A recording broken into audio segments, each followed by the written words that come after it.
Unit identification in this game is absolutely vital. And I understand that we are talking about Russia here, but there's going to be planes that you'll be facing when you are not in a mirror match that you will need to pay attention to.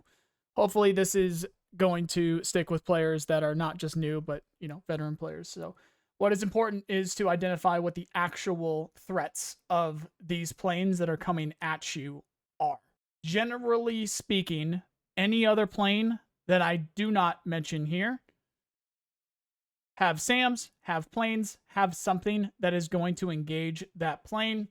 And generally speaking, it's not going to be much of a threat. As I am doing with most of my topics for this video, it is the extra level stuff. It is the stuff that you need to pay attention to. You really should understand going into things. So first things first, we got the A10. That is what the icon looks like. Obviously, it'll be red for you. But if this thing is allowed to live and make it to your front line, or if they are just sending it forward at any capacity, they want to kill armor. So if you or your friend is using tanks, that is the only reason that you will see that plane. Is it if they are perhaps a dumb player, or maybe they just don't have anything available in the deck? Perhaps, but they are not sending this plane unless they intend to kill some kind of vehicle with that plane. That is just the majority of use cases. The exact same thing can happen with the Harrier Plus. So pay attention to that icon right there. You can put Mavericks on it, which is the ATGM that people are going to use to try and eliminate vehicles and or armor. If you see either of those planes, chances are they are coming for your armor. Another plane that can do that is the 18D Hornet, the plane that I have selected there. So again, if you are using armor, you need to watch out for that. Another plane that can do it is the F-16 Fighting Falcon, which is right there. These can have Mavericks. Additionally, they can also have these bombs, the cluster and the HE. Cluster in particular can do a very good job of eliminating your armor and your vehicles. Same thing with the F-15E. It's kind of the meta right now to put the F-15E and as many cluster bombs as you can put on it, or if they're a bit more intelligent, an efficient amount of cluster bombs on it, and then just throw it at the closest tank, throw it at the closest cluster of enemy vehicles. So if you see any of these planes, we've got the Harrier, we've got the F-15E, we've got the F-18D, we've got the Fighting Falcon, and we have the A-10. If you are using vehicles, you are in trouble. You need to try and scatter. Ideally, also try and identify if they have Mavericks, if they have ATGMs, and then all you need to do is smoke. However, if they are a bomber, if they are using cluster bombs, the smoke isn't going to help you. They probably already have their spot picked out.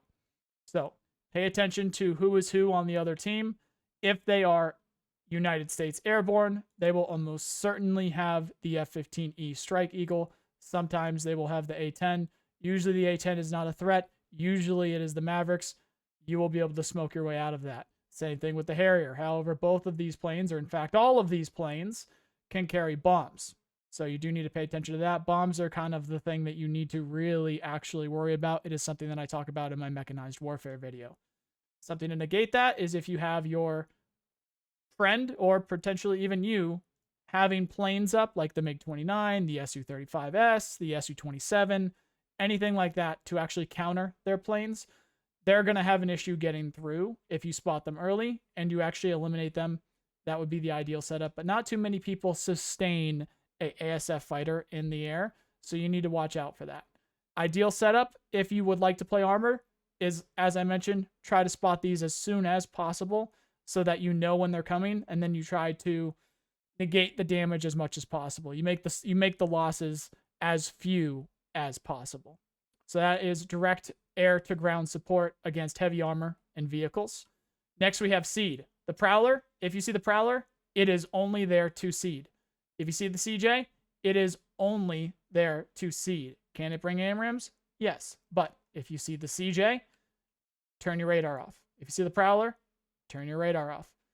Are there other planes that can bring seed missiles? Yes. But generally speaking, if you are prepared correctly, you're either going to intercept them, or if you're doing it even better, have it hotkeyed, just turn it off anyway. But generally speaking, you want to make sure that you have your radar on so that you can kill these planes.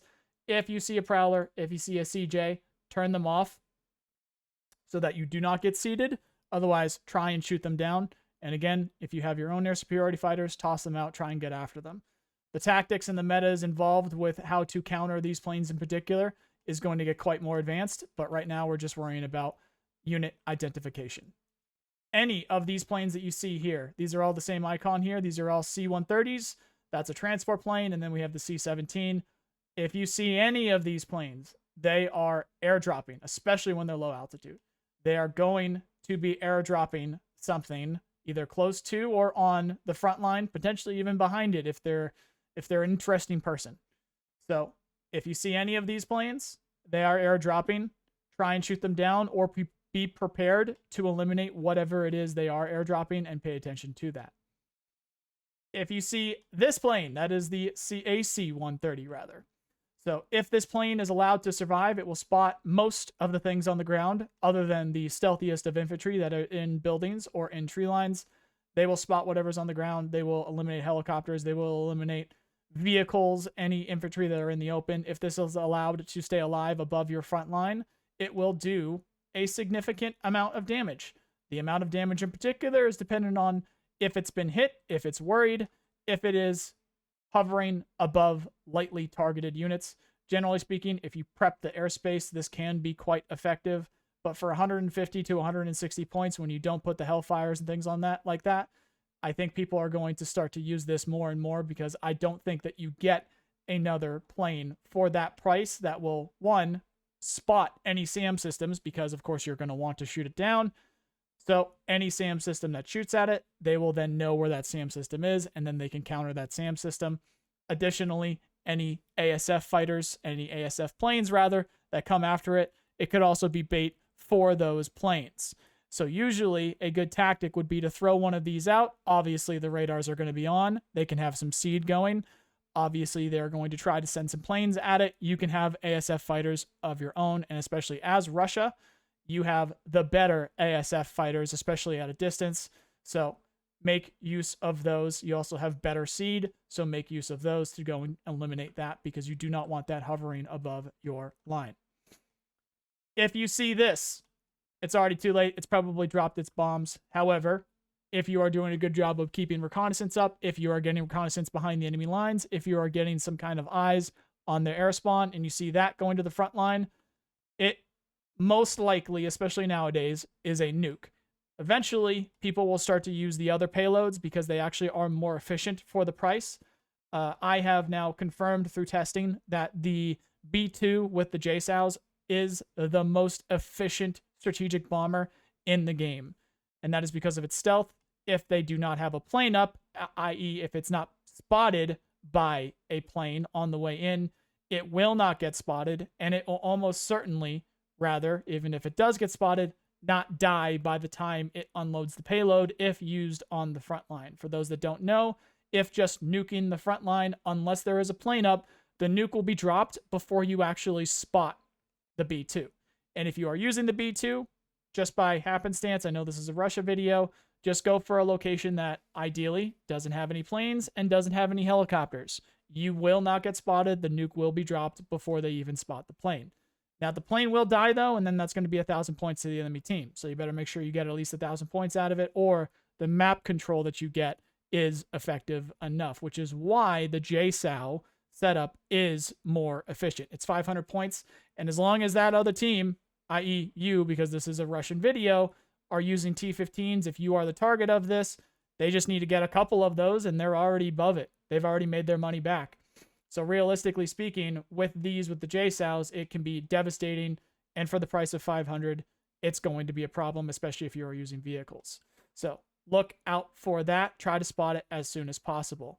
These are the other strategic bombers. Generally speaking, when people use these, they are going to be using them as cruise missile spam. If they do that, be prepared to shoot them out or just keep moving. If they are using it for anything else, they are new to the game. So generally speaking, they're not much of a threat. Just try to shoot them down if you can. Because generally speaking, the other bombing runs that they do are most of the time very ineffective, if not completely ineffective, as long as you are not putting all of your units in a very straight line directionally pointed at where the air spawn is. Because if they go across, they're probably going to get spotted. If they go across the front line, they're probably going to spot it and they're going to get shot down. So it would need to be from their air spawn in a, you know, a specific direction in a line so that they can drop all their bombs. Otherwise, they're going to be using those cruise missiles, which can be intercepted and, generally speaking, inefficient. So either way, just pay attention to those. They're probably expensive and they're probably going to be having a lot of bombs. So don't let those get through and just try to pick them off if you can. These are the ASF fighters. So if you see any of these, they are specifically there to kill other planes. Yes, the F-16C can carry rockets, but generally speaking, and the vast majority of times, and the way that you should be using it if you are using this plane, is to try and shoot down other planes. So if you see any of these planes, they are there to kill planes. If you see any of these planes, they are there to kill units on the ground. If you see these planes, they are there to counter your SEAD, or rather your SAMs, with their radar on. If you see these planes, they are airdropping. If you see this plane, it's probably too late. They're probably dropping a nuke on you, but also it's bombing. So ideally, try to look out for it before it gets to the front line. If you see these planes, same thing, probably expensive. They're going to be slow. You're going to be able to shoot them down, but something big is coming, so pay attention. And if you see any of these planes, they are there to shoot down your planes. And if you see this, it is there to try and bait your AA, or it is there to try and get above your front line so that it can put damage down on your front line. Do see it as a threat. Major priorities would be this. If you ever see this before it reaches the front line, it is now your priority to eliminate it. Can airdrops sometimes be a problem, especially at the end of the game? Yes, but most of the time, no, not necessarily a priority. This is a priority. This is a priority. Those are seed planes. Ideally, get those shot out so that you can keep your SAMs up with their radars on. This is a priority to anybody that has ground units. This is a priority to anybody that has ground units. Generally speaking, the other things will get shot down. They don't have enough of an effect to necessarily be worried. However, still pay attention to those planes. Know that they are coming, and the ones that can use Mavericks, like the Harrier Plus, the F-18D, the Fighting Falcon, and the A-10, do watch out for those. If they do not have bombs, they are going to be using Mavericks on you. Again, what you can do is you can zoom in. All you need to do is hover over, generally speaking, the icon of the unit. You can zoom in, and you are going to be able to see what the payload of that unit is. So if you see those are Mavericks, those are bombs, those are Sidewinders, or rather, these are AMRAAMs, and that is their payload. So they know that they can have bombs, or now you know they can have bombs, and they have Mavericks. Additionally, you can also see if something like this. Is it going to have bombs, or is it there to kill other planes? Right now, it's there to have bombs and kill planes, so pay attention to that. Sometimes it's extremely difficult to actually get that correct view that you need, but other planes like that Fighting Falcon in the back there, you can tell already that has Mavericks on it. I think that also has some cluster bombs on it as well. It doesn't have the Mavericks, actually. Those cluster bombs are white, aren't they? Yeah, they are white. So, yeah, they have cluster bombs on it, so look out for that. When you zoom in like this, that makes it obvious, but if you guys need to see what Mavericks look like, we can go over to the A-10. Those are what Mavericks look like. And you can also go into the arsenal and actually zoom in on the unit if you need to identify it. That is the best way to be able to identify what are on planes other than the Raptor, the F-35, and the Su-57, which are internal, as well as the B-2 and some of the B-52 stuff. And the B-1, actually, now I think about it. But generally speaking, those strategic bombers, they're going to have big bombs, so you're going to want to eliminate them anyway. So that is your plane identification for the enemy. And now, realistically, the only plane that I want you guys to worry about right now is if you are playing Marine, you have the Tu-22. The reason why is because of the speed of the cruise missiles of this unit. It is actually, on paper, the best way to eliminate anything in the game. It is the quickest to call out. It is the most efficient to survive as long as you are not throwing it into planes as we lose the... Now, as I was saying, the Tu-22 with those cruise missiles, what you can do is you can have it available, know that it's useful, know that you are going to, or know that you have a plan to use it against artillery or SAMs, namely artillery, especially if you're doing a good job of seed operations, or potentially your friend is doing a good job of seed operations, which we'll talk about later. When it comes to actually seeing the enemy's artillery unit shoot, you will get the plume of smoke. Even if you can't see the unit itself, make sure to remember, guys, you can see the plume of smoke when anything shoots. When SAMs shoot, when regular artillery shoots, when rocket artillery shoots, you will see the plume of smoke when it shoots. So now you know exactly where it is. So you can come over, you can grab the TU-22, or just drag and select it from your list. Hit P 3 times, click 3 times, and as long as you timed it correctly and as long as you did a good job of actually making sure that there isn't anything close by that can intercept it, i.e. by doing your seed operations, or just knowing that it's in an area that is nowhere near it, or maybe you just don't care and you're going to send it anyway. That is the quickest way to actually eliminate something for the price, which is 400 points for 3 fast cruise missiles. So generally speaking, if you are somebody that is watching a video like this, I suggest, realistically, your only contribution to the game would be these. Literally. The most inefficient way to play the game is to throw your planes away. They're very expensive. They're very easy to get killed. Most new players don't understand how to use them. I will be making a masterclass video so that you will learn how to use, or that you can learn how to use planes correctly, but that is not this video. I think there is much, much, much more important things to do, as generally speaking, using artillery and using planes is rather easy.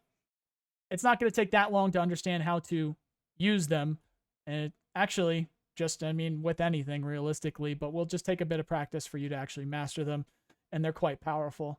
So realistically, I think that it's more important for you to get good on the ground before you get good in the air. So that is why we are going to not talk about planes right now. But if you really feel the need, go ahead and use it. Any of these decks can bring planes. So go ahead and put some on there. For the deck portion, you're going to see planes in there. But generally speaking, my only suggestion is that you use the TU-22 and nothing else. Once you get more comfortable, perhaps you already understand how to use some planes at certain capacities, go for it. But if you notice that you are losing your planes a lot, know that that is a bad idea. You should stop doing that. Even if you are getting kills, I guarantee there's going to be other ways to get those kills. And if you were to put something on the ground that is going to go and get that kill and to go and be effective in that way that you just were with that plane, it's just, generally speaking, it's more efficient. It's better for you in the long run. Trust me. Now, understanding the basics of the game is very important. This is not as much of a kill or conquest game as people make it out to be. And it is mostly because, which I don't blame people for doing that, because it's very similar to War Game. A lot of people play this like War Game. Not to mention, you literally gain points by capturing or killing things. So, generally speaking, what is actually the most effective and the most important thing in the game is your map control, your economy, and the time that you have left to make an effect on the game. If it's the very beginning, your priority is to set up a front line. If somebody fails to do that, especially on the flanks of the map, it will get exploited. Somebody on the other team, and also especially if they are the United States SF, they are going to get helicopters. They are going to get things around the edge of the map. There is a limit to the edge of the map. You can sometimes click off into the distance and get a plane to go outside of that and then wrap around. Sometimes you can even get helicopters to do that, but your ground units will not surpass that. And also, generally speaking, most of the times, helicopters and planes will still stick to the edge of the map. So it is a good idea to try and get some kind of eyes, potentially even some kind of AA on the edges of the maps. But as long as you are doing a good job of sustaining a front line and having your flank secured by either having eyes on that, having a bit of AA, or just either going there if you would like to, it is extremely important that you do not let the enemy's units through your lines into your back line.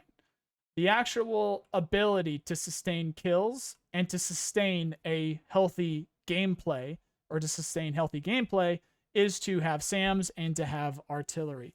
Plenty of you probably already understand that. SAMs can kill planes, Planes are expensive. Artillery can kill everything. Everything eventually will be expensive if you use artillery enough. However, going to artillery and even SAMs too early and definitely too much is going to cause you problems.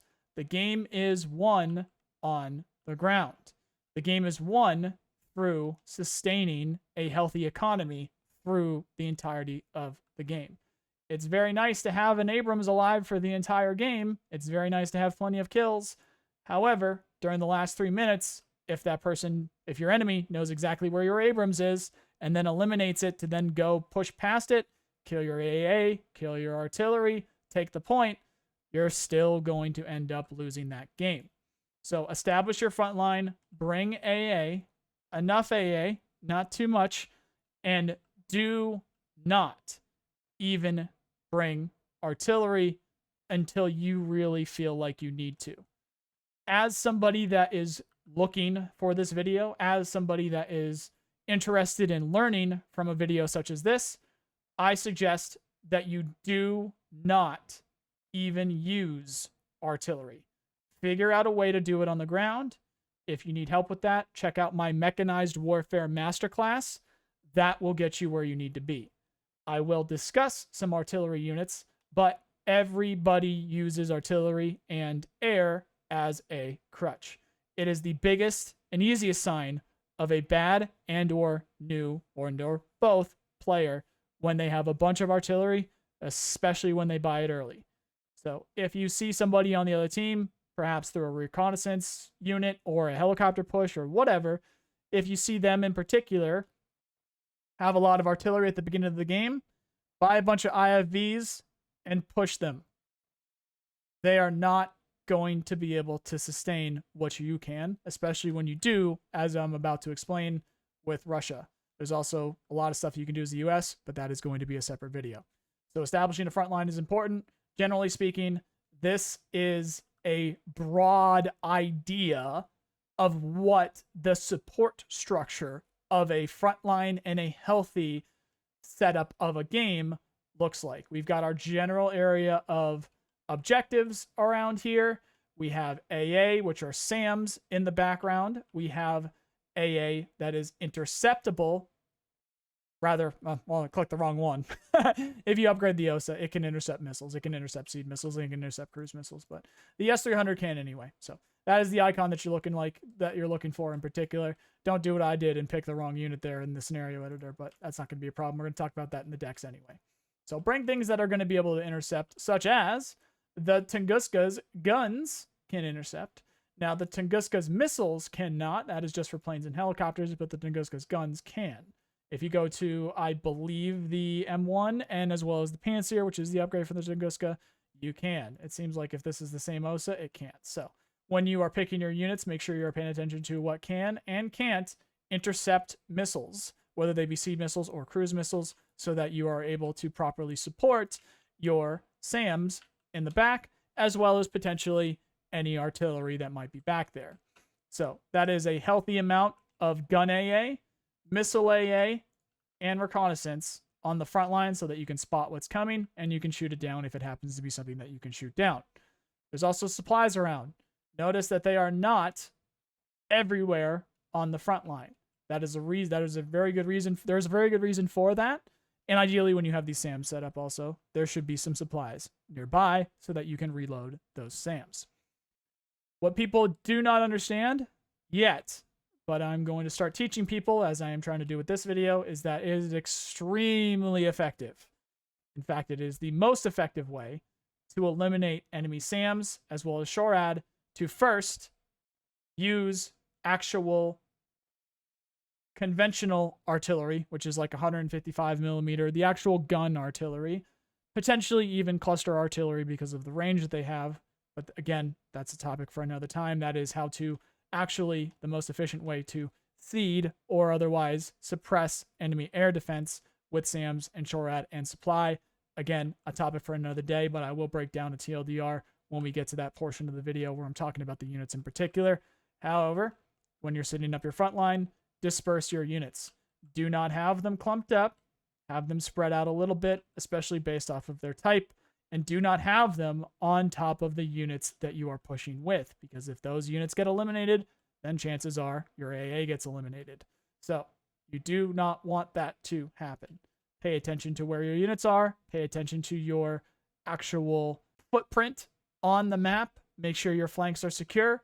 Make sure you have something there to see things, because if you can't see it, you can't shoot it. And then go from there. Now, what units in particular will you want to use? Let's get into that.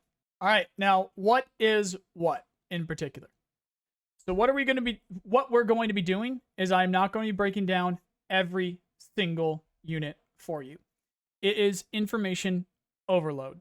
I am trying to spoon feed you instead of, or rather you take tiny sips rather than chug the entire list of units of the game. So these in particular are units that will either be the most effective or the most efficient for the entire Russian faction. There will be a deck portion to this video, and I also post many deck videos so that you can continue to use these units and continue to learn and continue to adapt your playstyle based off of the units in particular. However, again, this is how to play Russia, which I will get to with some statistics and some metas in the back here. But first things first, you need to understand what these units are. So first things first, again, we will start with reconnaissance and just infantry in general. These Sturmoviki that you get with the mechanized deck are extremely important. The reason why is because they have 2 RPGs, 10 rounds each. These are HE RPGs. They're not the best in the world, but for 50 points, you are not going to get a more efficient, effective unit in the game, bar none. The reason why is because of the actual payload. So although these are HE rockets, they are rockets all the same. So any American vehicle that has a PS, of which there are many, will get activated when one of these shoot at it. For 50 points, there is nothing else that will have that amount of ammunition that you can put right on top of something that can also be very effective against infantry. This is potentially, in my opinion, the most important, the most efficient Russian infantry unit, period, because of this fact. So, are they going to kill everything, especially when it's a vehicle? Absolutely not. Generally speaking, what you can do very effectively with this unit is just throw it at things and not have to worry about it. When we talk about our opener, we will talk about that later. The SSO. This is extremely effective at killing infantry. The reason why is when you enter a building, it will then stun the infantry in that building. It will then use its rockets to eliminate those infantry in packs very quickly. But then also, well, the grenade launcher as well will help with that, but there is a distance modifier there. But also we have the PBS RPK-16 doing 4.5 damage to the infantry that they are shooting. The exact same thing with the AK-15, however, it is 3 damage. The infantry damage that you are able to do in close quarters with this unit is significant. The Beretti, they have this thermobaric launcher, which they have 5 of, that does 10.5 damage. Notice it can't be point blank. However, these grenade the grenade launchers are not point blank either. However, these AN-94s are 3 damage. They have a high fire rate, and you have 7 of them. Very effective anti-infantry. These Sturmoviki that you get with the armored deck, they can have the stun grenades, which we'll show in a second, or the flashbangs rather, but they have 2 of these thermobaric launchers. From 20 to 400 meters, these will do significant damage to infantry if they are in the open. If they are inside of a building, yes, they can have yes, they will do damage. However, it will be negated partially by the cover of that building, which is why it's important to have incendiary munitions. When infantry are in buildings, simply shoot an incendiary device at that building. The building will be on fire, and eventually that infantry unit will be so hurt it will no longer be capable of contributing to a fight or just die in the first place, so pay attention to that. However, thermobarics aren't too bad either. That's why this Onomachiki, however you want to pronounce it, is also very interesting. However, we will talk about metas and whatnot with that unit later. These VDV Spetsnaz that you get with the Airborne are nice, smaller squads of the SSO. Now, they don't get the flashbangs, but the core does 3 damage, the PBS does the 4.5, and the Burr thermobaric launcher, again, is very effective against infantry in the open. If you need to eliminate infantry, or really anything, really, use the Sturmoviki baseline. If you need to eliminate infantry in general very quickly, you want the SSO because they will flash them and they will break them down very quickly. These thermobaric launchers that you get with the Beretti, the Sturmoviki, the Onomachiki when you choose to bring it, and the Spetsnaz are also very effective. You get the flashbangs and you get the shotguns. These are point blank anti-infantry with these Sturmovikis, very good at storming locations, breaching locations. If you do not have friendly infantry moving into that building, for instance, like the Sturmoviki with their shotguns and the flashbangs, you can just set it on fire with the Onomachikis. Very useful. Now, something that is a bit more further back. We have the SSO, the other version of the SSO, that is standoff. Their Cornet M is HE. It can do very well against lightly armored vehicles, but generally speaking, infantry 1,800 meters away are going to have a bad day when they get hit by that. They have a sniper rifle, which negates 100% of urban cover. They have a PKP PBS, which surprisingly, even though a larger caliber, does less damage than the other ones. Interesting, so pay attention to that. Their grenade launcher, useful. The AK-74 SSO also has the 1.8, good range there. Generally speaking, the Cornet and the sniper rifle are what you bring these for, as well as the amount of infantry that you have. Generally speaking, if you want to use SSO, put them up in people's faces and use this loadout. The GRU, these are also with the Russian motorized. The RPG-28 is extremely effective when you're shooting at heavily armored vehicles that do not have APS, which is also why it's nice to combine with the Sturmoviki, because they will run that unit out of APS, and then when you come by with 900 millimeters of pen and 10 damage, it's going to do a lot of that damage. Now, also what you can do with this squad is the Verba. So it's a dual threat if you choose it to be this way. You can have the Verba and the RPG-28, and it's pretty effective at anti-infantry with the AK-15s and the VSSs. You can also choose to bring more RPG-28s to not bring the Verba, or bring 2 Verbas and no RPG-28, both of which are very effective, and we will talk about that later. Sniper teams. Actual sniper rifles will ignore 100% of urban cover, and they do a very good job at specifically eliminating small groups of infantry while being very stealthy and seeing out to a long distance, as well as being able to laze targets. However, some of these squads in particular have a cord, which is also, when they get a little bit too close, pretty effective at eliminating the infantry that is in distance as well. These VMF squads, I've done some more testing in them. I've done some more testing with them. Generally speaking, I don't find them very effective. If you are going to be using VMF squads, I suggest that you use them with the fire support role with these ASVKs. These are devastating, especially in an urban environment, because of the range that they can hit things at. They completely negate urban cover, and they can even screw up lightly armored vehicles. They also get 2 of them, which is very important, and they get the 2 marksman rifles, which is the same similar effect, just at closer distance, ignoring 50% of the cover. If you are going to be using the VMF, I suggest that you use the fire support element. They are quite expensive, although they are quite expensive. So if you are trying to get something out of these kinds of VMF, this specific kind of VMF, I suggest that you use something else. You send something else in there to eliminate that infantry. It's a better use of your points. For instance, we have the Morskaya Razvedka. Generally speaking, a small team. However, the PBS RPKs that they have, 3.7 damage. The 103s that they have, 2.5. And the RPG-27 that they have is actually quite effective against armor when you don't have to worry about APS. You also have the VDV Razvedka. Similar situation. The RPG that they get, very useful when you don't have to deal with APS. The VSS, useful marksman rifle in urban environments. They have the 2 grenade launchers, and they have the 4 AK-103s with the 2.5 damage. Then we have the regular Razvedka. Similar idea. You have the marksman rifle. you have the AKMs with PBS, which generally speaking, 2 damage is quite effective. Bring the other ones if you can. If you need to kill infantry, there's other ways to do it. VMF, not so much, but you can do it at a distance if you need to. But I don't suggest it. The Differsante, you can bring, or Differsanti, however you want to pronounce it. AK-15s with the 3 damage and the VSS marksman rifles with the 4.5, ignoring 50% of the cover. Yes, you can bring RPG-30s with these. There are only 4 of them.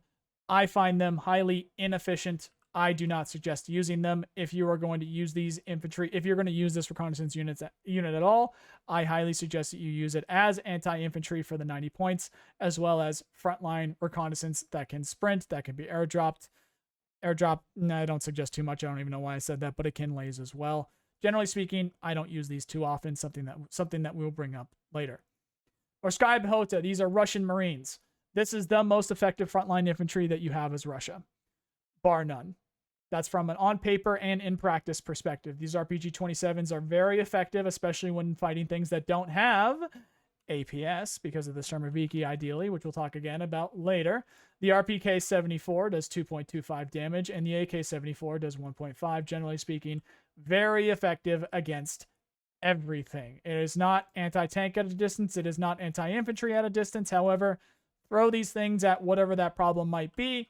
If they get close enough, they are going to eliminate that problem. The VDV, these get 2 RPG-7s.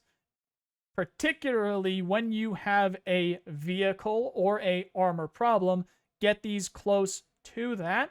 And because they have 2, the second will go through. Ideally, get them to run out of the APS. But if they do have APS, the second will go through. For those that don't know, the way that you defeat APS is send a second thing. APS has a reload time. So even though a lot of vehicles have 2 or 4 rounds of APS to be able to eliminate that rocket coming at it, it will only intercept the first one if the second one or third or fourth or whatever is very close behind it. It takes a few seconds to reload that APS. So having 2 AT rockets when in close range is very effective, even broadly against things that have APS. But ideally, if they don't, you're going to be doing even more damage to that, especially with the 500 millimeters of pen. Quite effective. If it's something heavily armored, don't fire from the front. You need to get the side and you need to get the rear, and that's going to be a dead tank. The Metis launchers, particularly the teams that have 2, like you get with the PTO Metis here. These are effective because of their distance and because of their penetration. Now, what everybody is going to start to understand is ATGMs fire from a distance, and they are quite effective. However, the furthest reaching ATGMs, when on the ground, you will start to notice miss a lot, especially in urban environments in which infantry are the most effective. So if you are going to be using ATGMs, I suggest that you put them on vehicles so that they can be mobile, or you use them in more open environments so that they don't run into a building or just see that tank or vehicle happen to go by a street and decide because they can aim in 3 seconds, still shoot at it, even though realistically that vehicle is going to be behind that building, and then you end up wasting the shots. So the closer, the better. I very rarely use long distance ATGMs for that reason. Not to mention most people will start to understand based off of their location on the map when they should and shouldn't begin to get engaged by infantry ATGMs. I find that it surprises them when they get this close and then they get opened up by Metises. Now, also a reminder, if they run out of APS, this is a hell of a lot of damage to do to a vehicle that doesn't have any protection against that. So we also have the Moto Pehota. These are the motorized, specifically infantry squads. They get the SVD, which is quite effective, and they get the RPG, which has the 500 millimeters of pen. We also have the, did I double up on this? Perhaps I did. Yeah, this is the exact same squad. I accidentally put this down twice. Generally speaking, solid because of the SVD, because of the pen of this, and they have the 6 rounds. It's quite effective. And because it's an 8-man squad, you have 6 armor, 40 health. Generally speaking, quite effective. Going to Strelky, same thing with the Metis. You have 2 SVDs. So generally speaking, quite a effective all-around use unit for only having 7 people. You get the Metis, which is the 550, 9 damage, the 2 SVDs, which again negate 50% of urban cover. Quite useful in the grand scheme of things. Next up, we've got things that are there to eliminate mainly helicopters, aka SHORAD. You have your man pads, which is man portable air defense, and then you have your actual SHORADs. Some of these do sometimes kill planes. However, I would not count on it. You do not bring any of these units, and yes, I even understand some of them can be quite effective sometimes. Do not bring any of these units and be like, I'm safe from planes. That is extremely important for you to understand. Do not take any of these units and then go into a mindset of, I am safe from planes. Generally speaking, you are not, because the thing that makes you safe from planes is them not being able to hit you or drop things on you. None of these will effectively do that unless the person is a complete idiot that is sending the planes at you. And I do mean like complete.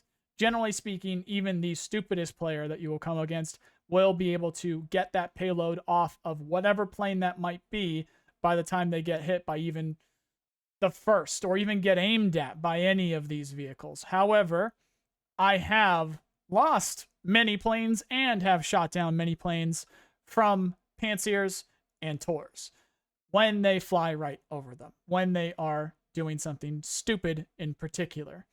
These are, if you want to feel potentially like at least I got something that I'm gonna be able to bite back. You know what I mean? You bring the Tor and the Pantsir. However, everything else, including these two, are just for helicopters. The protection against planes should mainly be by planes themselves or by real focused SAM systems, which we will talk about later.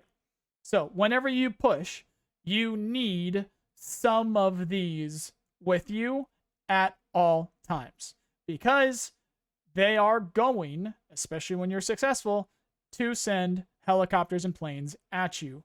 That concept is called QRF and or help. It is something that I talk about in my mechanized warfare video. Make sure that you go watch that as well so that you will understand how to use these tactics that I'm about to explain. The IGLAs are very effective because they are actually a functioning infantry squad past just having the IGLAs. The VDV IGLAs in particular are also quite good. The where is it? The IGLA ends with the Motostrelki. They get 2. That is effective. You can also turn them into S's for a little bit of better distance. But generally speaking, the man pads, the Verbas, are actually the most effective in the game. Something to pay attention to and to keep in mind at all times: 2 is 1, 1 is none. If you use any of these squads, even the ones that come with 2, bring 2. Most of the balance of the game on whether or not something is going to do a thing is straight up negated by bringing a second of those things. Case in point, APS. APS is very strong when you are shooting at it with one thing. When you shoot a second thing, it goes right by. So that's a very blunt example. However, when it comes to trying to shoot down helicopters, especially against the United States, because especially with those SOCOM helicopters, they have a lot of ECM, you're going to miss a lot. It's a good idea to bring gun AA, because when they are in close, you don't have to wait for the rockets to reload, or the missiles rather to reload. You're just going to start bursting at them with guns. That is why the Derevitsia is one of the most powerful, but it doesn't have the same range as some of the rockets or some of the guns of these other units. So try and pay attention to that in particular. It's also quite lightly armored. It will sometimes get one shot by a Hellfire, which is the thing that you are going to be trying to kill with it. So when you're using these man pads, bring 2 of them. Generally speaking, though, bring the Verba. Otherwise, maybe don't bring them at all. If you're having trouble with helicopters, if you seem to just keep dying to helicopters, stack up as much as possible. However, as Russia, your SHORAD is much better. You have the Tunguskas, you have the Pantsers if you want to get them a bit more expensive. However, I suggest if you are newer, you stick to the Tunguskas. You're going to lose a lot of these units, especially when players know what to look for. They're going to try and go for your SHORAD and then sweep you with helicopters. It's a quite effective tactic as a newer player. You're going to tend to forget units. You're going to tend to put them in the open or leave them in the open or forget that you have them in the open or not realize that they are spotted and then die. So that is why I look for the most efficient units for their roles, which is why I am saying, as Russian armored, bring a Tor that is going to be quite effective, and it's going to be able to reach out to those helicopters if needed, keep them a bit behind your line, make sure to watch out for it. If you are mechanized, bring Tunguska M's. If you feel a bit more confident, bring the Pantsers. They're quite good. They're just more expensive. Derevitsia is quite good as well. Just pay attention to where you're putting them, because if they're in the front line, they will die, but they are very effective fire support against light vehicles and infantry. Generally speaking, a very good unit, not to mention it's amphibious. Cessna, you don't need to worry about keeping your radar on or off. It will shoot helicopters out to 2400. Sometimes it does shoot at planes, and it's got quite a good amount of damage on it. Strelets, aka the Beryusa, whether you have the Iglas or not, is quite effective. Generally speaking, I bring the Iglas because they can reach out to 2000. With the radar on, they're going to reach out to a bit further than that, and the gun can intercept seed missiles and cruise missiles when they are coming in. These are the most effective units for SHORAD. If you have no choice of SHORAD with your deck, you are doing it wrong. Stay tuned to the deck creation portion of this video. Next up, we have our transport, aka IFV's APC. That is something that I always struggle with. I don't really know the difference. Both of them can contribute to the fight, and both of them are right in front of us.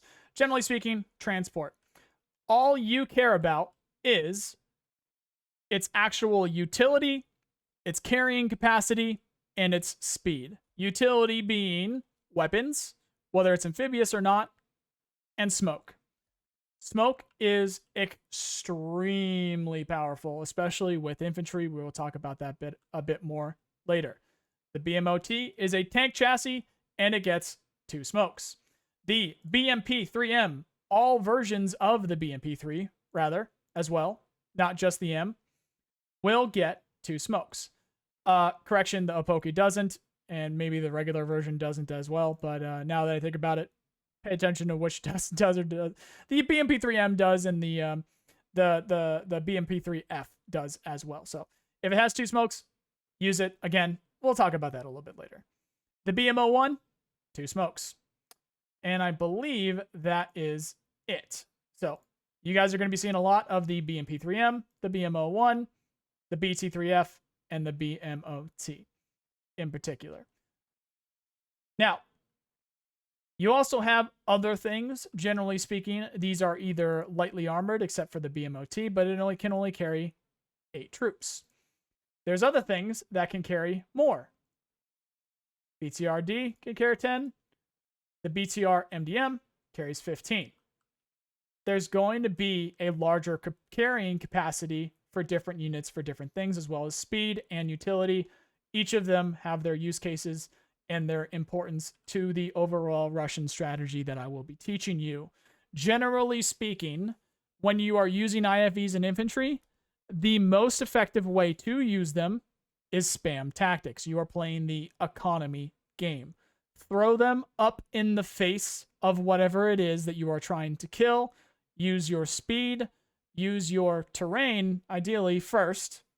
Use your speed, and use your armor as well as smoke to get on top of it and then eliminate it.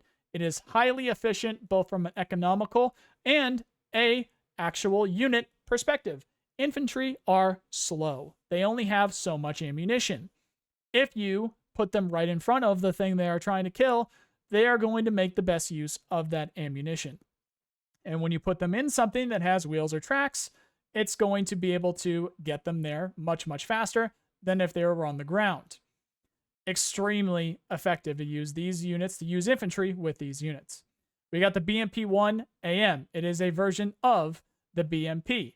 It's got the BTR-80 turret. So that's a PKT and a 30mm cannon. This 30mm cannon will penetrate, giggity, the sides of Abrams and tanks in general, which also means it can penetrate the sides and rear of other vehicles as well.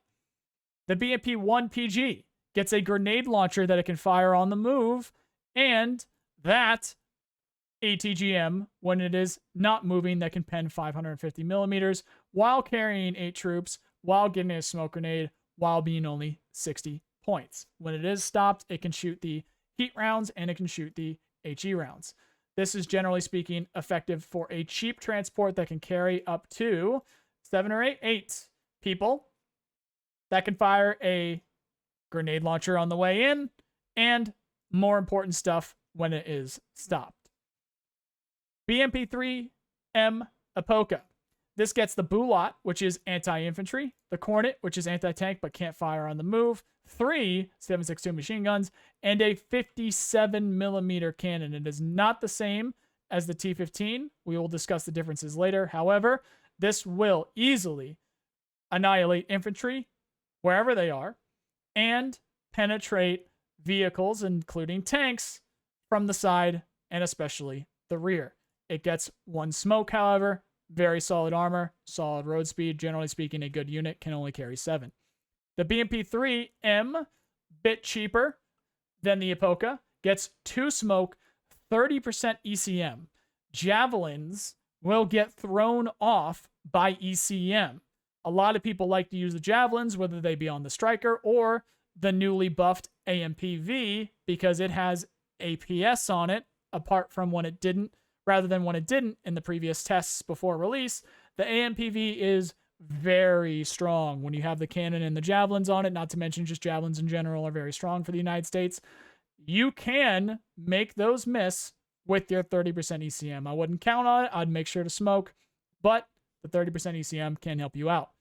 The 100mm cannon, which does not get affected by whether or not the crew is worried in some capacity or panicked because they have taken damage or been hit in some capacity, will be able to output quite significant damage. It is not nothing.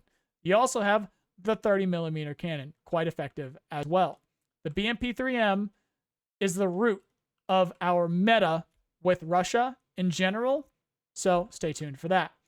BTRD, just a nice transport. You get a grenade launcher and you get a cord, quite effective for fire support. You get a smoke grenade. It's quite fast. Well, not actually, now I look at it, actually not, but you do get to carry 10 troops. You're amphibious, you get a smoke, you get a grenade launcher, you get a core. What's not to like? A cord, rather. With the BTR MDM, you carry 15 troops, a smoke grenade, amphibious, and you get a Zeus on the roof, which can sometimes have iglas if you choose to put an igla on top of it. Extremely effective fire support, and also a bit of extra stuff against helicopters. You will notice there's a lot of things that can do very well against helicopters with my vehicles of choice. So keep that in mind. The BMOT is a tank chassis that can carry 8 troops and has 2 smoke grenades. If you need to bring infantry up into something, onto something, or close to something, this will get them there. The front armor will allow you to make it there, and the 2 smokes will be quite effective at negating any kind of AT or any kind of eyes that have on you while you do that. The BT-3F has a autocannon, which is quite effective. It's not the best in the world, but it is quite effective. It can penetrate the side of most vehicles. I wouldn't put it up against a tank, but generally speaking, it's quite effective. And people don't want it behind them. I'll put it that way. Only gets 1 smoke, however, it can carry 14 troops. What's important about having a capacity of 14 is that is 2 squad sizes of 7, which a lot of the most important infantry, as I've explained before, is the squad size. So you can carry 2 squads of very good infantry within this one unit that, generally speaking, quite well armored, and will almost certainly make it to wherever you need to make it when teaming it up with other things that have 2 smoke or that have heavy armor in front of it, or well, both the heavy armor and the 2 smoke with that one in particular. So then when you get there, you have the autocannon to be able to support whatever it is that you are unloading. The BMO-1 can only carry 4. So generally speaking, there's just a couple of weapons teams. Is the Ogun-Mashiki that can get the incendiary rockets and the thermobaric rockets that you can fit in there. It gets 2 smokes. It is amphibious, and it gets the 30mm cannon. Generally speaking, quite an effective vehicle just from the smokes themselves and the 30mm cannon. Yes, it can only carry 4 troops, but in particular, when you take into account what types of troops those are, and because it gets 2 smoke, generally speaking, okay speed. There's slower vehicles out there. Use the 2 smokes, use the autocannon, drop off the infantry, light those buildings on fire, try and get this BMO behind things, as we will explain later. It is quite a nuisance. The Typhoon VDV can only carry 5 troops, but 100 km/h road speed. The smoke grenade it's going to allow you to quickly get into where you need to get to on the ground, and having just a smoke grenade, when used correctly, is sometimes all you need to make it to wherever you're going. Then you can drop those infantry units off, which I understand is only 5, but you can do a lot. You can do a lot with 5 guys in this game, especially as Russia. So we're going to talk about that here in a minute. BTR-82 AT can carry 8, has a smoke grenade, has Conqueror's M's, which is 750 millimeters of pen. Quite nice against things that don't have APS because you only have 2 rounds, but for 75 points, you also get the 30 millimeter cannon. Okay armor, good road speed, good capacity to carry troops. And if you lower it a little bit, it'll then make it amphibious, which is like what you have right here. You're not going to be able to make this amphibious. You're not going to be able to bring that across water, so make sure you don't make that mistake, but you can bring this version of it across water. So it just has the 30 millimeter cannon and the machine gun, but can still carry 8, still has a smoke grenade, and still the 100 kilometer per hour road speed. These are the transports that you are going to worry about. When in doubt, BMP3, and you'll be good. Trust me. Next, we have, generally speaking, vehicles. So these are what I would consider infantry fighting vehicles. Not so much armored personnel carriers, although there is one here. Generally speaking, these are your fire support that you should care about, and or just vehicles that you need to keep in mind. Now, you will notice one outlier here in this row of vehicles, and that is this boy right over here.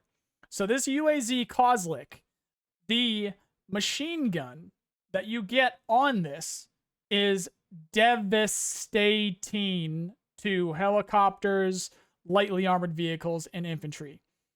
You may also notice that it fucking flies on the road. That is 130. I don't know of anything else that is faster on a road. So when you take that into account, for 45 points, if you have a motorized deck, put some of these in there and get it around the flanks. Go just be a nuisance behind the enemy lines and just keep tossing these at them. It will eventually get through. This will, from the rear, kill IFVs. It will easily kill SAM systems, artillery units. I regularly kill the paladins in the back line with this. Very effective, very efficient unit right there in particular. So use it. Everybody knows the T-15, in particular with the 57 millimeter.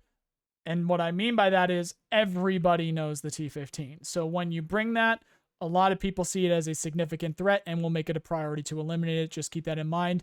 But it is worth that level of treatment. It is amazing, and it can carry 8 troops. Generally speaking, just treat it like a tank with an autocannon. It does not have a main tank cannon. It has an autocannon. You do not want to frontally face, especially from a distance, tanks with this vehicle. I highly suggest that upon calling it out, you turn off the attackers. These things are the stupidest unit in the game. They will, at any moment, upon the instant of seeing anything with wheels, gladly throw this attacker into the nearest building. And what I mean by that is it does not pay attention at all to the distance or the relative surroundings of it or its target, and gladly just quickly shoot that attacker at, again, the closest and first thing it sees with wheels. So I suggest that you keep these highly effective ATGMs off until you actually have the brain power and the mindset of shooting them at the armored vehicle in front of you, ideally one without APS. If you keep with the tactics that I've been explaining, it will be very, very good. However, everything else, keep that off. Try and get around it with the 57 millimeter. This will gladly and easily chew up any tank in the game, and of course, any IFV and anything smaller than it, from the rear, from the sides, anything smaller than a tank, anything that's not an M60, a Abrams, or if you're in a mirror match, any other tanks, shoot it from the side, shoot it from the rear. It's going to eat it up. Devastating to infantry. Very, very good unit. Very expensive, though. So keep that in mind. You can also bring some troops with you because it has a capacity of 8. The BVM. I might go as far as say that the BVM is my favorite tank. That's not the right icon there, so it does look a little bit cooler with its V-shaped turret and whatnot. I might go as far as say the BVM is my favorite tank. This thing regularly kills whatever I want it to kill. I love using this thing, genuinely. For 270 points, it might be the most efficient tank in the game as well. I don't know why it does what it does. There's other things that does what it does better when you take into account like its rounds, its armor and whatnot. It's got a very good road speed. In fact, that might be the fastest road speed now that I think about it with the tanks. I know that I've looked at it in the past, and I think it is. Generally speaking, it's very fast, which is very effective and very nice to have with tanks. So, like I said, BVM, if you have the choice to bring a BVM, do it. The T-72B.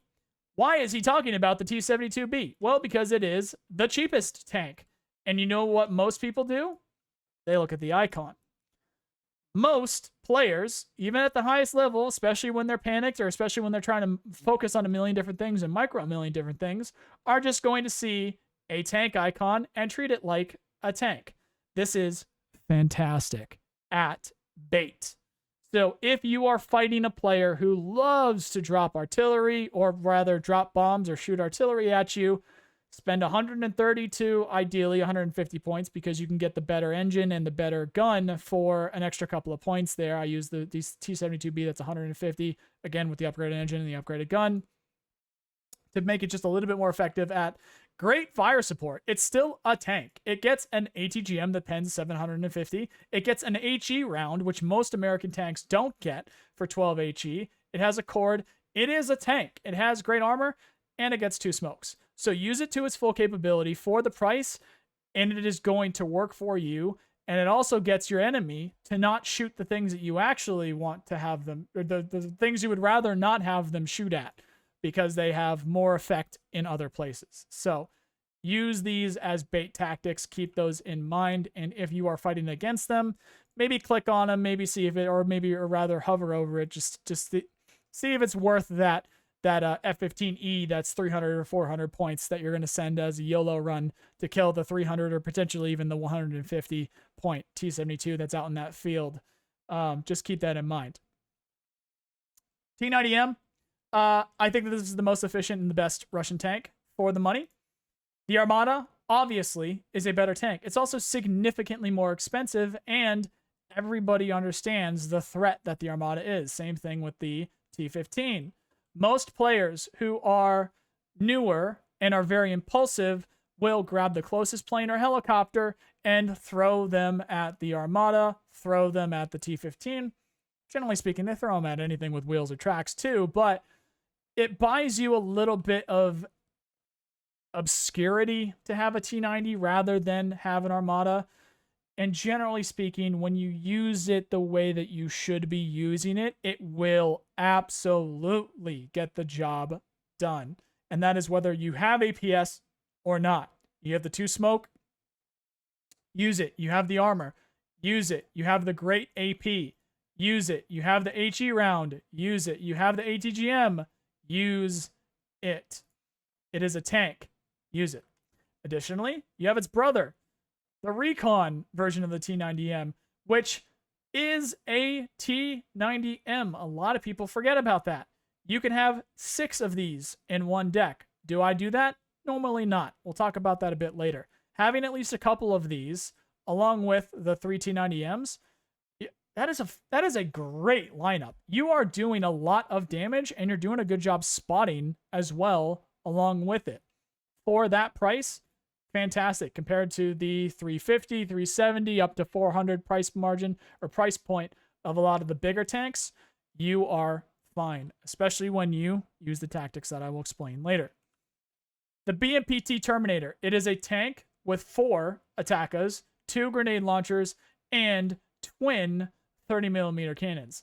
This fucks up infantry, light armored vehicles, and will do a good job against helicopters and armored IFVs.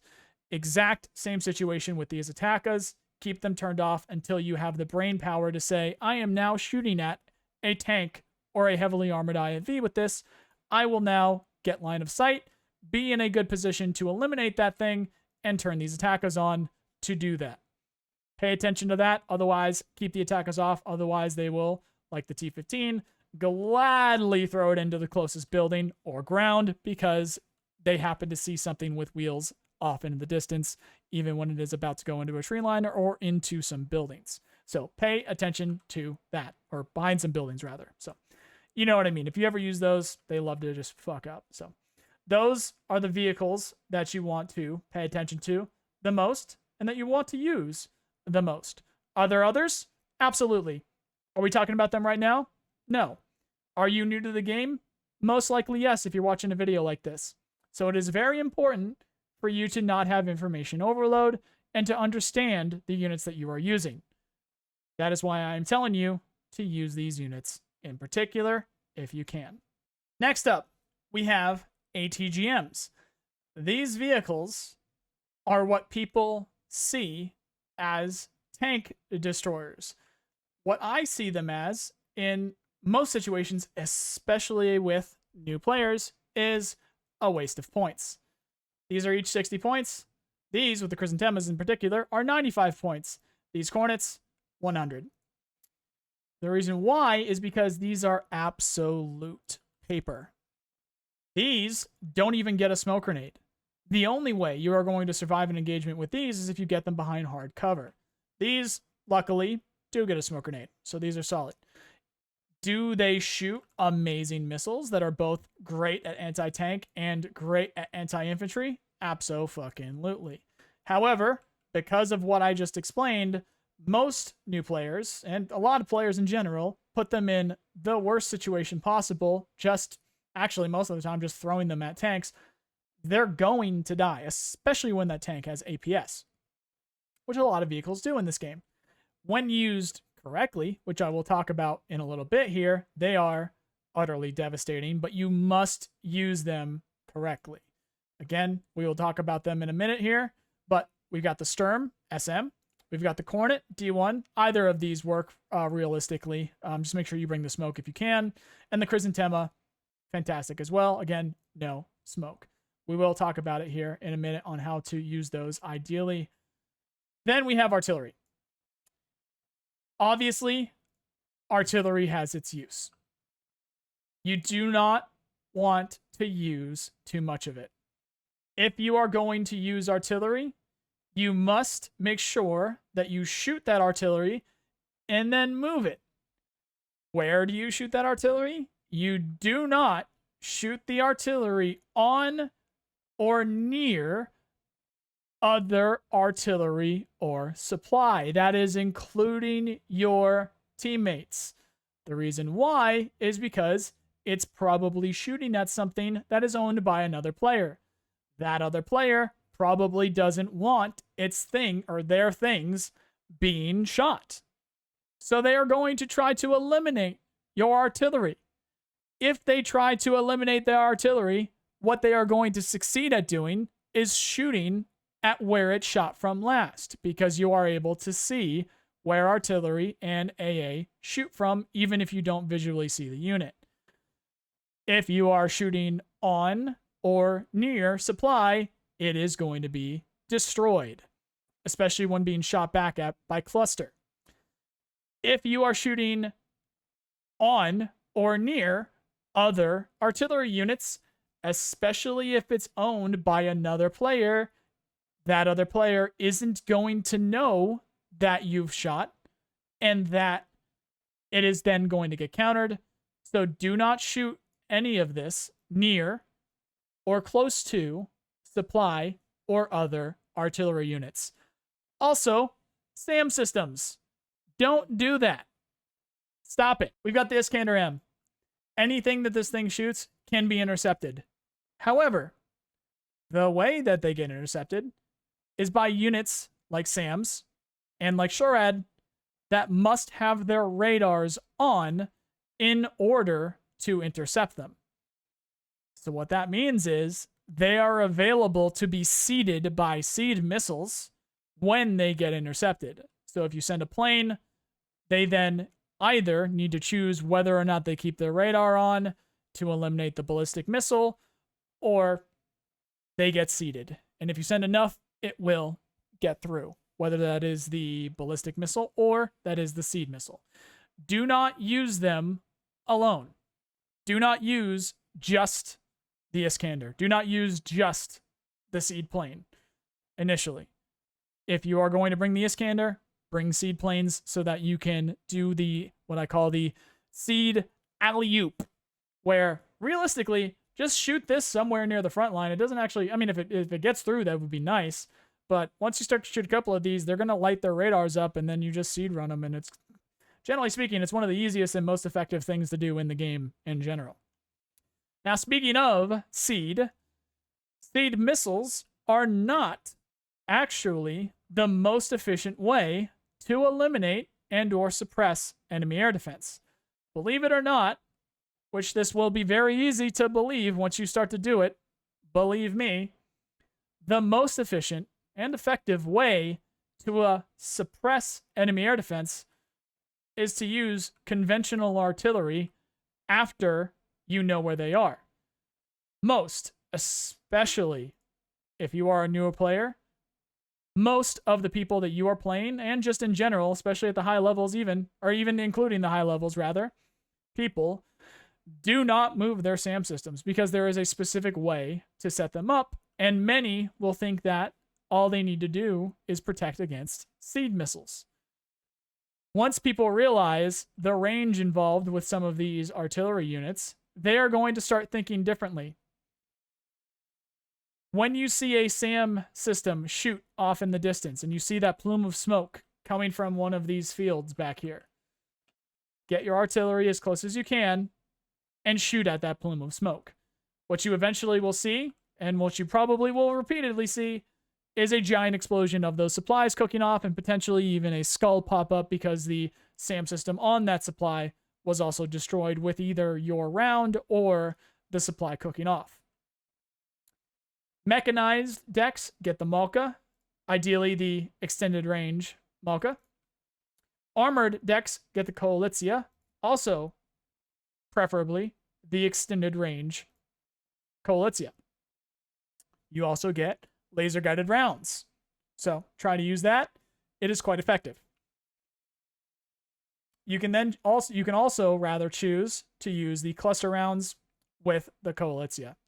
These are fantastic against light armored vehicles and supply hunting. Now you can't get as close as you can with the extended range, or you can't reach out rather as far as the extended range, but send 2 rounds and then get this thing moving, because that supply depot is going up with just one of these cluster rounds going near it. All you need to do is be accurate, which at the furthest distance with that dispersion, sometimes it isn't. What this is extremely effective at is if you have clumps of trees with vehicles in there that you're trying to eliminate, they're very, very effective at being a big nuisance, if not eliminating those units. Critting, especially the US units, because they have much weaker top armor than the Russian units. Very effective at that, so pay attention to that. Keep it in mind. However, for the most efficient way to use this, get the extended range, reach out further, hit those supplies, hit those SAMs. It'll be very good. The Malkas can do it out to 45 as well, so pay attention to that. Also, while we're in the support tab and using artillery, the TOS-1A. It has less missiles. It has 24 compared to the 30 that you get with the regular TOS. However, it has better range. Anybody that sees these in play and sees it, especially when it's aiming, is almost certainly going to do everything that they can to stop it, because it is devastating against anything that it shoots. Very, very good unit. Just you need to learn how to use it correctly. Keep it behind buildings. Don't just throw it right up to the front line. Get them looking somewhere else. Get them paying attention somewhere else. But if you are able to get this up close enough to be able to shoot it, and then you hit that front line, or you hit that area that you would like to advance into, especially using vehicles so that you can get in there quickly, you are going to get that land. You are going to get that area, that map control that you are looking for. This is a devastating unit against anything. Now, still sticking sort of to the supply and or logistics area, we have our helicopter transports.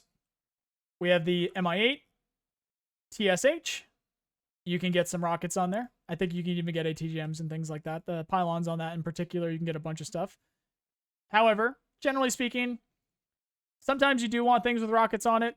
With the transports, we'll talk about that a little bit later. And the more advanced stuff, you do want to use that. We'll talk about that some other time. So generally speaking, there's some more advanced tactics that you can use. Transport helicopters to get up to the front line, drop off troops, use rockets while you get there, and things like that. That is very efficient, and it is a very effective way to play the game. It's for more advanced people. If you're watching a video like this, I do not suggest that you do it, and I don't suggest that you use this helicopter all the time. However, in some situations, it's nice to have something that can bring something up to the front line, and then you dish a couple of rockets off. And just as a little bit of a hint, efficiency-wise, it actually is much, much better as long as you can get some kills afterwards, so you're not just, feeding the enemy team. It's actually much more efficient if you use helicopters that can then go and get you some kind of progress, whether it be through the use of ammunition of the enemy SHORAD, obviously if you can put rockets down on them, the damage, and you get your troops up there much faster, because the instant that unit dies, you then get your points per tick back. You get your income back, and realistically, when you take into account the amount of time that it has to fly back to the spawn and then have it respawn in the first place, because you can't just then instantly use the unit again, the time ends up being the same. So any kind of information that you gain by throwing this helicopter forward, or any of these transport helicopters forward, is actually vital. It's not vital, rather, it's significantly better, because then hey, there's at least SHORAD there, and you got them to use some ammunition, so maybe you hit it with artillery, or at least you know where to send the next helicopter if you want to send something that's up there. And potentially you see a supply depot, potentially you see a tank column advancing towards you, something. If you use it to gain information and or do a bit of damage, and you use it intelligently, believe it or not, it's actually quite effective to throw things away like this. But that's a topic for another day and for another skill level, because you have to be able to actually understand where you should and when you should or shouldn't do that. So anyway, that's a vehicle that you can do that with. If you are somebody that's understood the system that I'm setting up and the metas that I've explained, then that would be a helicopter that you want to use for that. This is just the cheapest Mi-8 that you can get. And then you have the Mi-38 with the Marines. Can carry 7,030 troops, quite effective. I, the other day, had 2 Vipers that were shooting their 4 Sidewinders at this Mi-38, and they missed every single Sidewinder that they shot at it. So could that person have been cheating? Absolutely. So there are some cheats that you can do to artificially increase the ECM of your units to make them more survivable, and nobody would ever know. So unfortunately, cheating is a significant issue in this game, but not everybody is cheating. Just keep that in mind. So could that person have been cheating? Absolutely. However, generally speaking, quite effective for 125 points to be able to do what it does with the ECM and whatnot in its speed. On the ground, we've got our Duplo. We've got our MTLB 6MB, which you can get a grenade launcher and a 30mm cannon for, along with some OK armor. Some OK armor and a smoke grenade. You can carry 12 dudes in here or 2,000 supply. I regularly do either and then just throw this at the front line. It's gonna find reconnaissance infantry. Does it run into tanks and APCs and then get its ass kicked? Absolutely. But then I know that tank or APC is there. But what it also does is sometimes find a road that they're not watching and get behind them and kill supply, kill AA, all that kinds of things. So again, a tactic and an explanation for another day. You got the Combos. It's a truck. You can carry 14 dudes and have 2,000 in it. So those are the units that I use to, when not using APCs, bring units to the front line and or supply. Those right there. Next up, we have our helicopters here. Now, I have been going back and forth in my mind on what in particular to put on these helicopters. And this might change soon because it has changed in the past. However, generally speaking, if you take these helicopters in particular and use them with rockets and you throw them at the front line, especially when playing US, you are playing against US, rather. You are very likely to get through. The US has sporadic SHORAD. They have very limited SHORAD. And in particular, against helicopters like these, it tends to not be enough. And that is with the best case scenario. Because what you need to take into account is, did that player, yes, they might have it in their deck, but did they actually buy it and have it in the right place? Now, these helicopter rushes with Russia take a very specific kind of mindset and a very specific kind of there's a very specific way that you need to do it. Yes, you can be effective with them by just throwing them at the front line, but you don't want them to be too close. There's very particular helicopters that you want to use ahead of others, and there's a very particular kind of deck and an enemy that you need to send them at. But generally speaking, if you throw one of your high-speed, high ECM planes, which can be very effective if you are doing, like, for instance, a seed deck, where you are just looking out for USSF stealth planes or drones, and or just looking for SAMs in particular, you do a flyby at the front line with one of your stealth planes, and then get the stingers that are in the area, or the other SHORAD that's in the area to shoot at these helicopters. You get a pretty good idea if they have what they need to stop a helicopter push. You're going to find, especially at the lower levels, they don't. Most people actually completely forget to bring AA in the first place. So the more you get used to and the more you get practice with throwing these helicopters across, especially against the United States, across their front lines, the more that you will see your enemies just kind of leave the game. Again, very nuanced thing. There's good times to do it. There's bad times to do it. But generally speaking, it's one of the most efficient things to do in this game, especially as Russia. So the way it sits right now is I'm putting all S-13s on these helicopters in particular, if I put rockets on them at all, which we'll talk about here in a second with the PNs. However, in the past, I've had great success with the S-8 and the S-13. The mindset with all S-13 right now is that it's the stunning ability and the killing ability when top attacking with those rockets in particular. Now, the reason why I did the mixed loadout before is that this is going to be able to shoot more because there's 40 of them. However, given what's going on with the current play style of most players that I'm fighting against, it's actually, generally speaking, more effective to have these S-13s because most of these players are remembering to bring SHORAD. So when you do bring this SHORAD, they're all quite somewhat lightly armored, actually. There's no heavily armored autocannon vehicles that you get with the United States. The AMPV is the closest that you're going to get.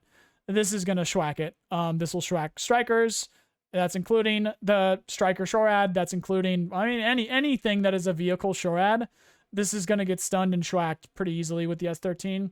Now, the problem is do you run out of ammunition? Because you're only going to have potentially 20 rounds at most, I believe, if you full stack the S-13s. That can become a problem. However, if you kill a bunch of vehicles when they're hundreds of points, when you do run out of ammunition, guess what? Every single one of these helicopters are less than 200 points, so you've already made your money back, which is what makes them so efficient. Not to mention, most of them have 2,400 meter optic range. So you're going to spot other stuff while you're doing that, which you can then use your artillery or use your other units in play to go take advantage of. So S-13s on all of these, and this set in particular, apart from the PN, if you are Russian armored Marine, Russian airborne Marine, you can bring all of these helicopters with this loadout or with, like I said before, just S-13s for around 1,600 points, apart from the PNs. If you are airborne motorized, I believe, you can bring the PNs. It could be motorized or it could be mechanized. I actually forget. I think it's motorized for the PNs. You can bring these as well. They're just not as good. So ideally, the whole shtick here with this is the Catran and the Alligator. And then secondarily, the Mi-28s. The Catran and the Alligator both have 30 armor 2,400 meter optic range, and 25% ECM. They are the best helicopter in the game. And that is because of their ECM, their speed, their payloads, and their armor.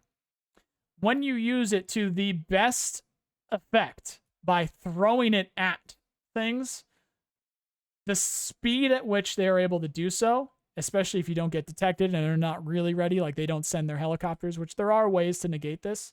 So I will explain that later, that you will need to watch out for. A portion of this video very soon here actually is going to be ground unit identification for the US.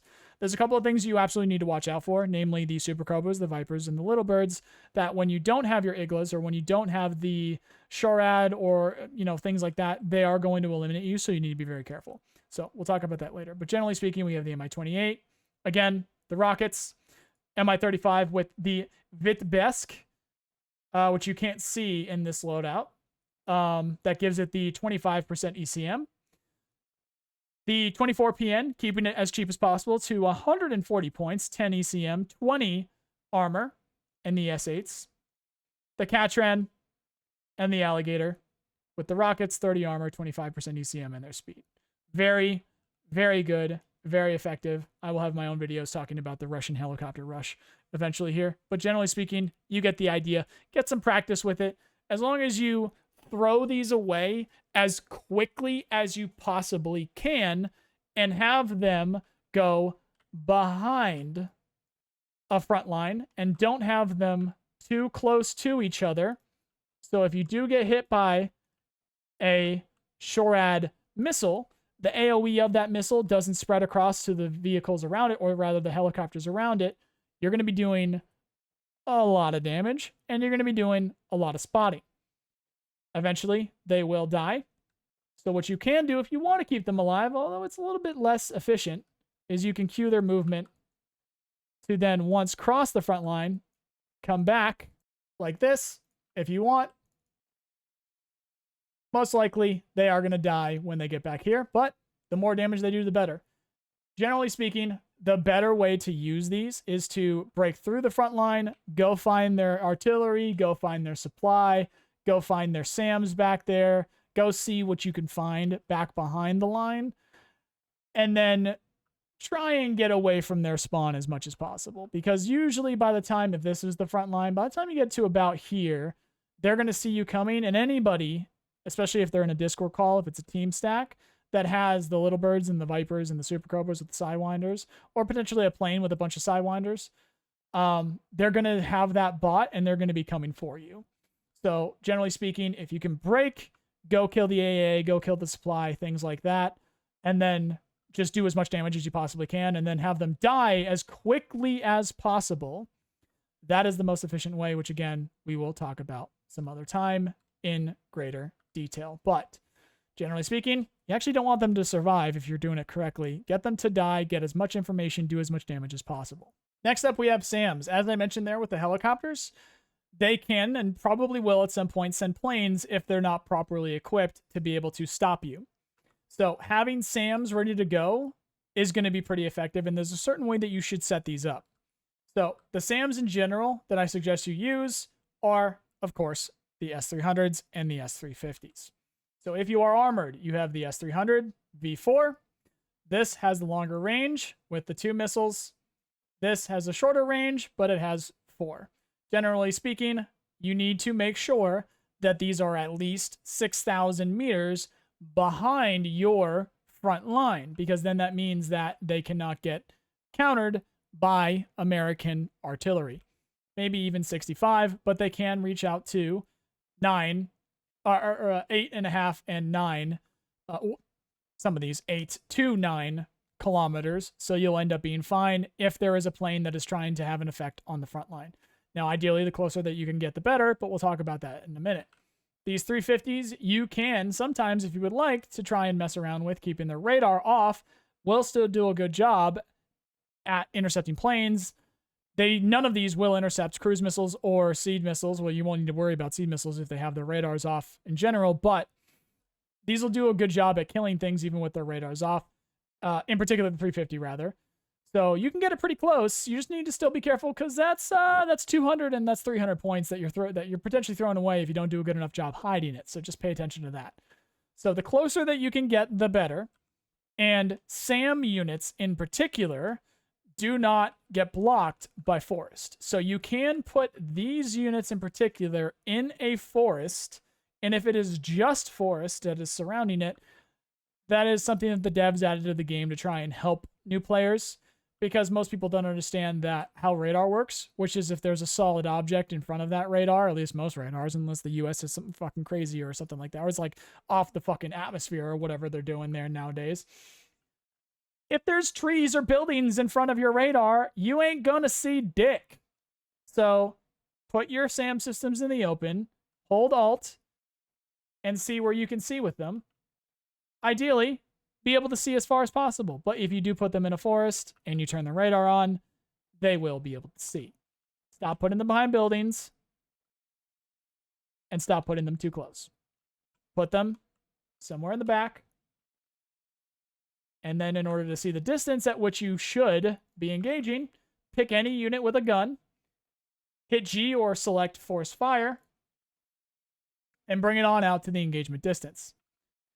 That is the engagement distance. Well, let me do this. That is the engagement distance of the 2-missile S300 V4. And that is the regular one.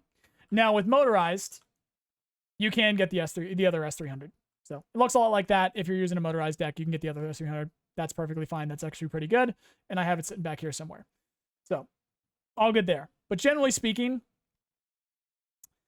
with you newer players, and again, you're probably newer if you're watching this video, so no offense, the motorized deck is what gets you the smirches and the grads, and it's quite tempting to use those as a crutch. So if you are able to use the motorized deck, it gets fantastic infantry, it gets some cool planes, it gets some cool artillery, and it does get the other S300. If you can withstand the urge to just bring artillery and just shoot the artillery at things, go for it. However, you're not doing yourself any favors by just buying artillery and SAMs and sitting in the back of the map. The whole point is buy ground units, go kill things, go take ground. The longer you sit somewhere with a vehicle in play that is not shooting anything, including artillery and SAMs that are reloading or can't see anything, the worse you are doing for you and your team, because you are taking away from your income. I'm in a scenario editor, so this isn't accurate, but you will see that white number is your income. The longer you sit with the less units, the more income that you get. The most is 300 per minute. If you sit around with as few units as possible, you will gain thousands of points to buy most of your deck and then push with that deck. If you sit around about how long I have now, to get a couple of thousand, you can get entire tabs or half of entire tabs to properly support your own push and micro your own units and be very effective. That is the actual correct, that is the best actual way to play the game. To consistently buy effective, fully supported pushes and then win by way of economy and push your opponent out of that zone. Now, what you can't do is outbuy or outspend 3 or more players. It's physically impossible with the income of the game, which is why it's important to have your settings set up so that you can see how many players you are fighting. If you are seeing more than 2 colors, you are not going to beat that many units. Now, what you do most of the time see is you'll see red on the ground, you'll see yellow send a couple of helicopters, and maybe you see orange send a plane or 2. That's okay. Bring your AA, bring your SHORAD, bring your AA, be ready to be supported, and if it's a bomb, or be ready to support yourself if needed. And if it's a bomber, make sure you spread out. ATGM plane, make sure you smoke, as we've discussed. But otherwise, keep pushing. If you see red and yellow have ground units, let your team know. 2 of these guys, even name them if you want, have ground units in front of me, so that means they're not somewhere else.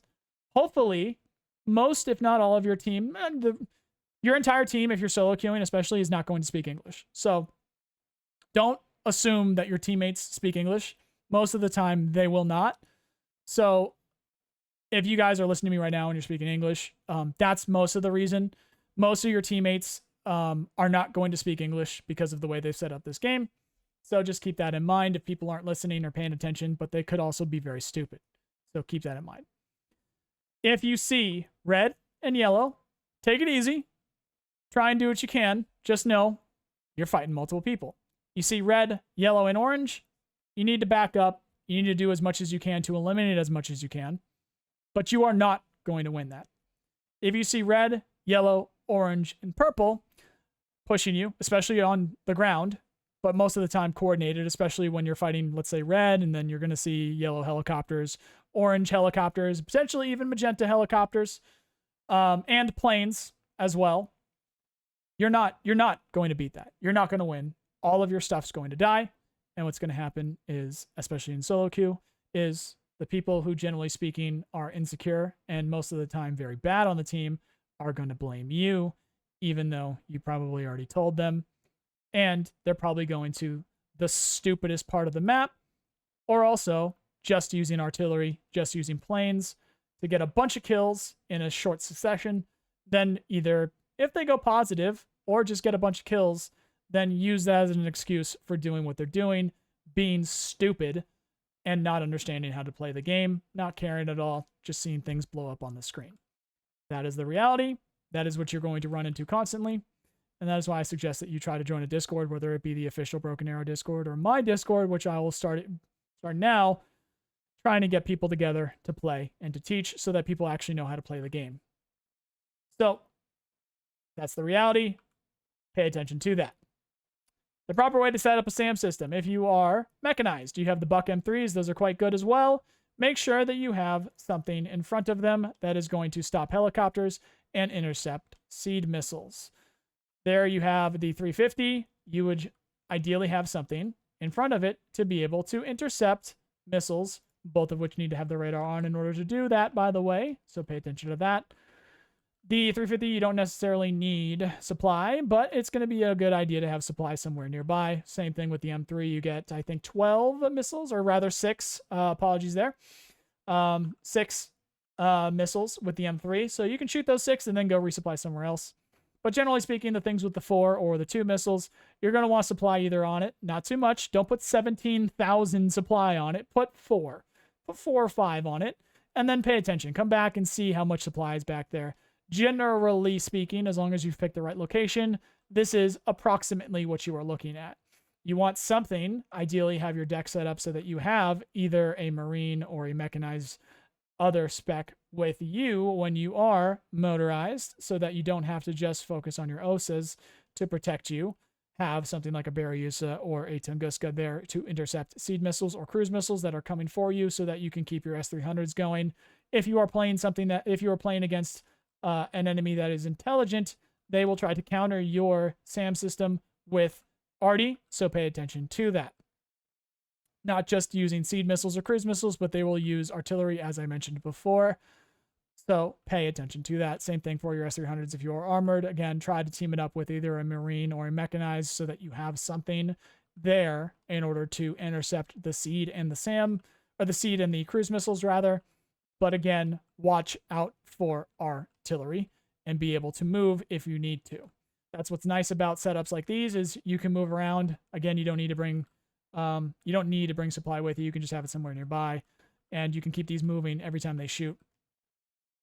So you can look out for that. Another key tip there, if you guys didn't know, select all the units that you want in this particular group. Hold Control, then hit a number, and now all of those are now tied to my 1 key. If you're using an MMO mouse like me, that's pretty easy. You just move your thumb and now you have those units that you're particularly trying to select. Although you could just move your middle finger or your ring finger on your left hand and you can just hit 1, 2, 3, or 4. Usually I don't have a use for more than 4. That's very easily all of the units that can have their radar on, so that if a seed plane pops up, you can quickly select 2 and then hit Z, and your radars go off. All of the seed missiles rather that were then shot plummet to the ground, and sometimes they hit supply depots behind their line and blow up and even get kills sometimes, so it's quite funny. So pay attention to that. That is your SAM setup. Make sure that they can see stuff. Make sure they are not too close. Make sure you have supply. Make sure that you have something there to intercept seed missiles or cruise missiles coming at them. Hotkey them so that you can quickly micro them either on or off, and watch out for counter artillery. That is SAMs for the Russian faction. Now we're going to get to enemy unit identification, which these are going to be, of course, US units. So recon is in and of itself quite unique. It's a quite nuanced thing. However, and actually it ends up being extremely efficient, unless you're fighting very good players or people that are like air spamming or something like that, that have a lot of like basically off switches, FU buttons, big bombs, nukes, things like that. Generally speaking, just throw something forward, especially if it's like an infantry unit, something cheap, and once it gets shot at, you're going to be able to see what that thing is. So if you just keep sending them out there, generally speaking, it's the easiest way to make sure that there isn't something there. You just send it forward. As you play, as you understand the units, as you understand the maps, as you understand just generally speaking the game, you will learn more tactics, and I will be posting other videos on how to recon in particular. But generally speaking, if you are watching this video, you are newer to the game, you're probably really bad at understanding where and when to use things to spot other units. Generally speaking, having sniper teams around, with the optics being the furthest distance that you can get, is a good idea. Helicopters are a good idea. If they keep getting shot down, move them back a bit. As I explained, there's a bunch of helicopters that are also then useful for fire support that have 2,400 meter range. They are eventually going to get shot down, and they're not nothing if you do them right, like what I explained there. They're less than 200 points, so they're quite useful as recon, at spotting things. So they're quite useful. Bring recon, have a front line, bring supplies, have AA. Extremely important to have all of that. That is stuff that I talk about quickly in my mechanized warfare masterclass. So go check that out if you are, again, newer to the game, to understand how to, generally speaking, play with the units that I am explaining. I will talk about some other meta stuff, not necessarily meta, but tactics that I use in particular that's quite easy to understand and do a bit later. Now, for unit identification, past you having something to spot those units, these are what you need to pay attention to. This is potentially, other than a nuke, this is the most efficient unit in the entirety of the American arsenal. For 90 points, which again is not nothing, that's actually pretty expensive in infantry standards, anything with wheels that comes within 600 meters of this unit will be going home in a jar, especially when you hit it from the side or the rear. Any armored vehicle, any tank, this is extremely dangerous to be within range of these MAWs. If you see this icon and you hover over to see Rangers MAWs, or if that person screwed up and brought the RAWs, the MAWs are significantly better. They are dangerous because they have 3 of these rockets. If you see them, you need to bring something that is good at eliminating infantry quickly that is not a vehicle. If you can exploit them through helicopter use or plane use or artillery use, that's also viable. But if you throw a T-15, a BMP, a tank at this unit and it gets within 600 meters, it will die. You can throw other infantry units at it. It's not going to do a very good job at killing those infantry units. It will then spot them, and then those tanks and those APCs and things like that that are off in the distance further than 600 meters away will engage this unit and then do some damage and probably kill it, because it is, generally speaking, a small infantry squad. It's not the smallest, but it is, generally speaking, small. And it's not very good at killing other infantry, so that is its weakness. If you can snipe it, snipe it. If you can put it on fire, put it on fire. If you blow it up with thermal barracks, blow it up with thermal barracks. If you can run into it quickly with flashbangs, stun it, and then kill it quickly and then move in with APCs, that's also effective. Now, this is the kind of unit that when you see them there is then a problem for that infantry, because this is the only incendiary unit within the entire American arsenal. This is the flash launcher with the Green Berets. This is the most effective anti-infantry unit in the American arsenal. Put one, maybe two, which it shoots quite fast, rockets of the flash on a building, the building will burn down. Shoot it at the ground. That ground will be on fire. The infantry will die or get very stunned and want to run the other direction, get out of that fire. Not to mention, these are very good at killing infantry as well. And the shotguns if you go into close quarters, but there's only one of them. There's other units with shotguns. Pay attention to those. This flash, within 400 meters, your infantry is going to die. It's not going to have a good time. And then if you do something like this or like this and throw them into the building that those Moz teams are in, that building is going to be on fire and you're not going to have a good time. That is not a efficient trade. So do what you can to spot, throw cheaper infantry units away. Once this is dead, move in with some APCs, spot this. It's not going to do a good job at killing those APCs, and then kill it that way. This does have a lot of smoke, though, so it can run away. A mix is the small team. The small gets two of them that are both thermobaric and anti-tank. Not the best anti-tank and not the same distance as the Moz, but still two of them, good amount size of squad, good armor, good health. It's going to do some good damage against your vehicles. So is it the end of the world? No, you can brute force this, especially with some of the tactics that I'll explain later. But generally speaking, not a good idea. If you see that unit, you're going to want to kill it. You're going to want to spot it, kill it with artillery, put those buildings on fire, something like that if you want to have the most efficient push. Something else to keep in mind is there is a minimum engagement distance of 20. So if you do get in with something like this and do get into the building that they're in, flash them and then kill them with the shotguns, you can do that. However, 20 meters is not a lot of distance. So if you are not properly smoked, and then even if you are smoked right on top of that unit, that vehicle is probably still going to die, and you're probably going to still take a thermobaric small shot to the face when you do get there. So again, it's going to be a good idea to bring something with that's a heavily armored infantry unit that can then kill from close quarters when you do get into there. But again, ideally, especially with all three of these units right here, make sure that you do what you can to try and spot them. And then once you do spot them, don't make the mistake of going into close quarters. Figure out another plan to eliminate those in particular. Now, unit identification past that. These are all of the infantry squads that are very good against other infantry. If they have something like this that is then surrounded by this, or any of these, they are intelligent. They are a very good, a very well-crafted American player, American faction player. They understand how this works. They understand that this is amazing at killing vehicles.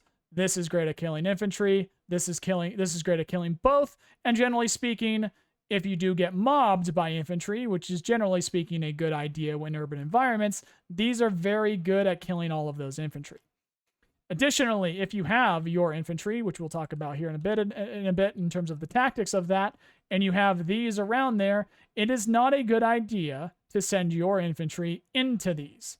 Ideally, you want an unfair fight. You want to spot them and then kill these with APCs, kill them with tanks, kill them with particularly anti-infantry, snipe them from a distance if you can.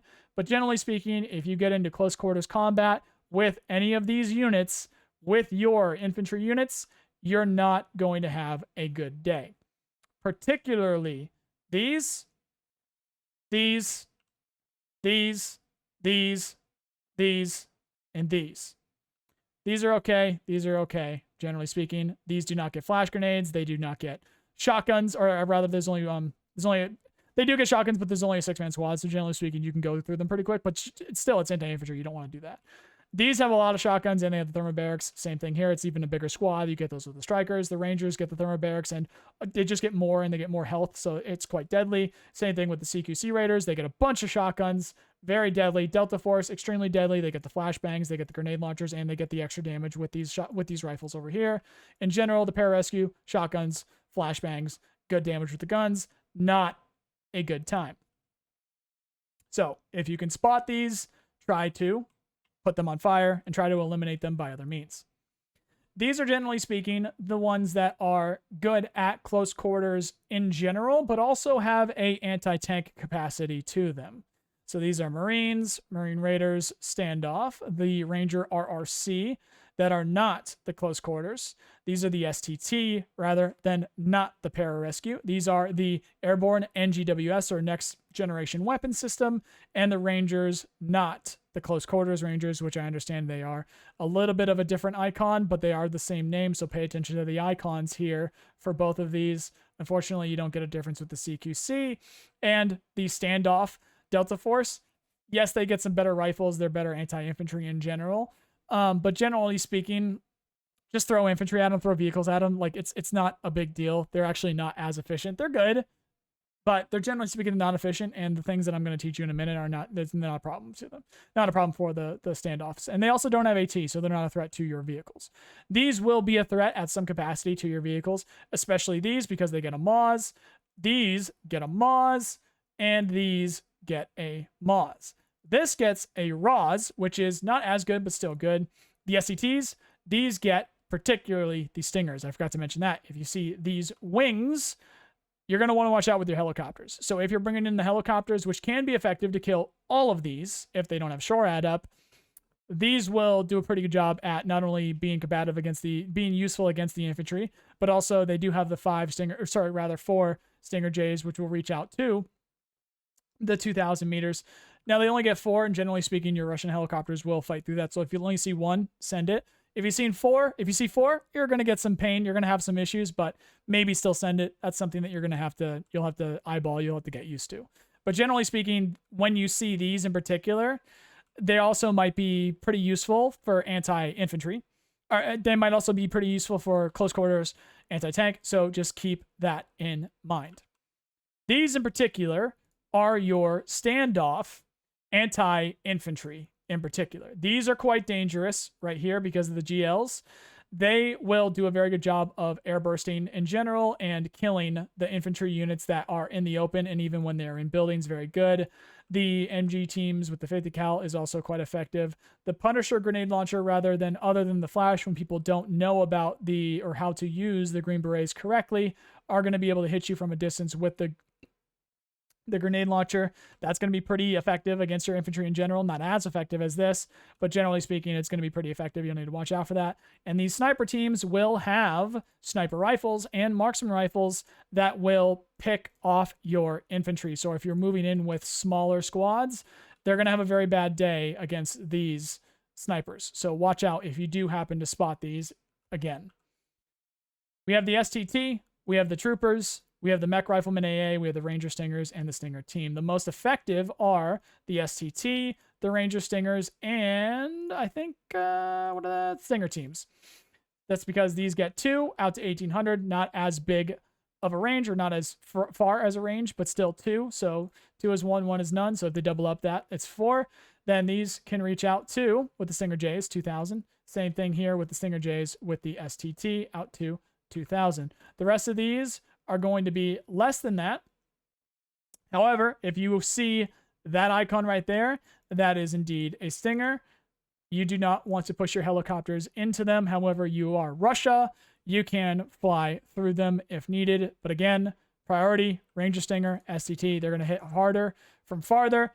And same thing with the Stinger team. They have more of them, so they're going to shoot faster. But generally speaking, the rockets, especially with the S-13s, when they are not in buildings, you will fly straight through these if they're in the open. Even when they are in buildings, they'll do a good job of stunning them. So maybe they'll only get a couple off before you actually hit the rockets, especially with the helicopter rush.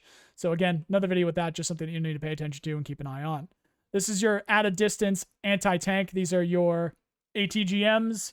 Watch out for these on your approach. When you are getting a direct fire from a building or a tree line from the furthest distance, it is a TOW. So pay attention to that. When they go at an upward distance, they are a javelin because they are top attack. No matter what, every single ATGM team in the game, unless they have a supply depot on top of them, will at most have 6 rounds. And that is from each launcher. The reason why you saw 8 there a minute ago is because there are 2 launchers. So these will only shoot 4 times. If you see 6 shots, the thing is out of ammunition, but generally speaking, people don't do a good job of keeping them resupplied, especially if you're doing a good job of looking for those supplies. So the chances are they are going to run out of ammunition, or you've eliminated their supply. So if you've seen them shoot 4, just go ahead and send it. You got smoke, you got APS probably. If not, you definitely do have smoke, so you'll be good to go. So again, those are your ATGMs. Those are at a distance. The javelins are very nasty. Most, if not all, the TOWs can be top attack as well, so pay attention to that. Sometimes the reason why I say most and things I watch out for too, you got the Bradleys. The Bradleys have a lot of TOWs, so those are going to shoot different kinds of TOWs too. Well, TOW 2 and just in general, or as well, rather. So if you see it kind of go whoosh and then up at an angle, you've got some javelins to worry about, so look for those icons in particular with the javelins. That is a problem. Those are going to do very well. And they are fire and forget, so watch out, especially with... I did not put them down, I don't think. So I messed up. So yeah, there is the Ranger javelins, but they're still going to have that icon. Those are a little bit more deadly because they can keep track a little bit better, and they can shoot from further. So either way, look for these icons. That is at a distance. You're going to have some trouble with your vehicles, so watch out for that. And then once again, absolute priority, be very careful of these. And then additionally, these are also a problem as well from both perspectives. In a close quarters fight, these will do damage to both vehicles and infantry. This is a decimation to your vehicles, and that is any of your vehicles. So watch out for the MAWs. Priority. These you can get through with smoke. These you cannot. You have to be careful. So moving on, we've got our priority vehicle identification. These flyer GMVs, they are fast and they can have an autocannon. If you let one of these through, they can be devastating to your lightly armored SAM systems, your supply depots, your IFVs, things like that. But also, they are carrying SF teams. So you have to be very careful. If one gets through, go look for it and pay attention to where it came from and any roads that it could be on, because it might have dropped off an SF team. So you have to be very careful when these are around. There's also other vehicles that do it, but this one in particular has a autocannon, so watch out for that. Any kind of vehicle gets behind your lines, especially with SF, and especially as people start to learn the system that I'm going to be teaching, it's going to take over. So watch out for that, because generally speaking, you're not going to want that. RV, the Striker Javelin Trophy. This will have a autocannon, the Bushmaster 2.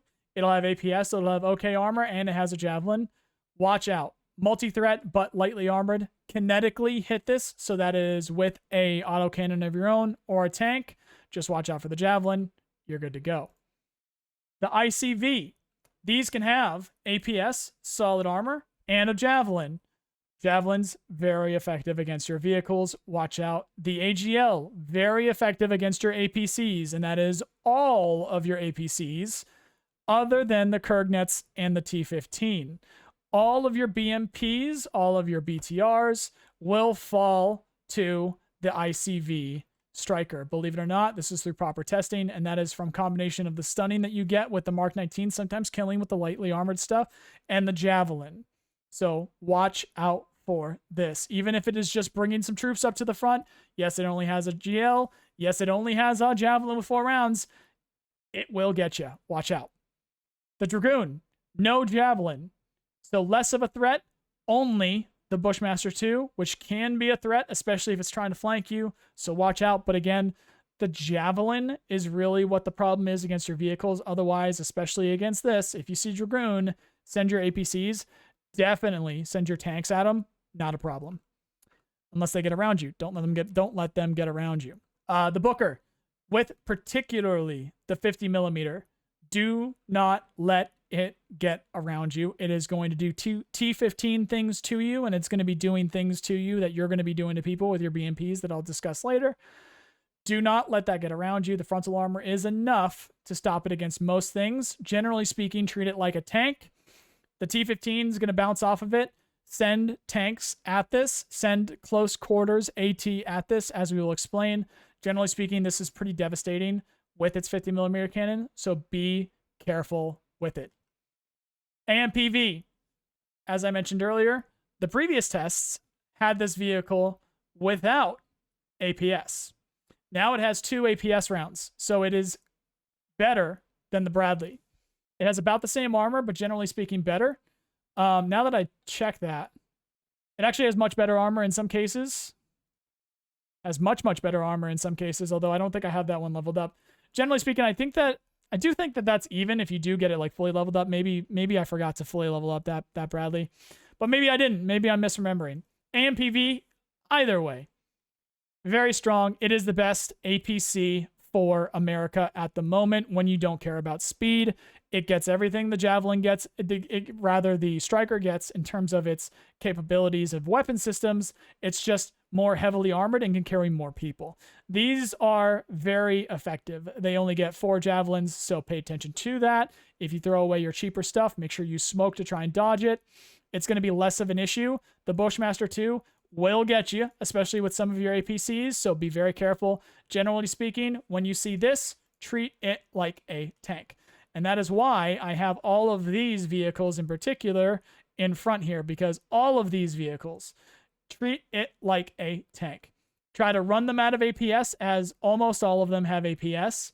Try to run them out of the APS, hit them with ATGMs. Get into close quarters with the Sturmoviki, as I'll explain later. Hit them with AT, or send tanks at them. Be very careful of their ATGMs. If they do have ATGMs like this one, this one, this one, this one, and this one. This one does too, but it's not a problem. So watch out for those ATGMs from these vehicles in particular. Not this one, sorry. This one though, and this one. And then otherwise, bring it down with a tank. You will be good to go. Do not let them get around you. Do not let them hit your sides. Do not let them hit their rear. Hit your rear. So, AMPV, problematic. Bushmaster 2, Javelin, very good. Any Abrams, you see this icon. It's a heavy tank. Be very careful. Try and get your AT on top of it. Try and get your AT on it. Try and get your tanks against it. Try and get your ATGMs on it after you run it out of APS.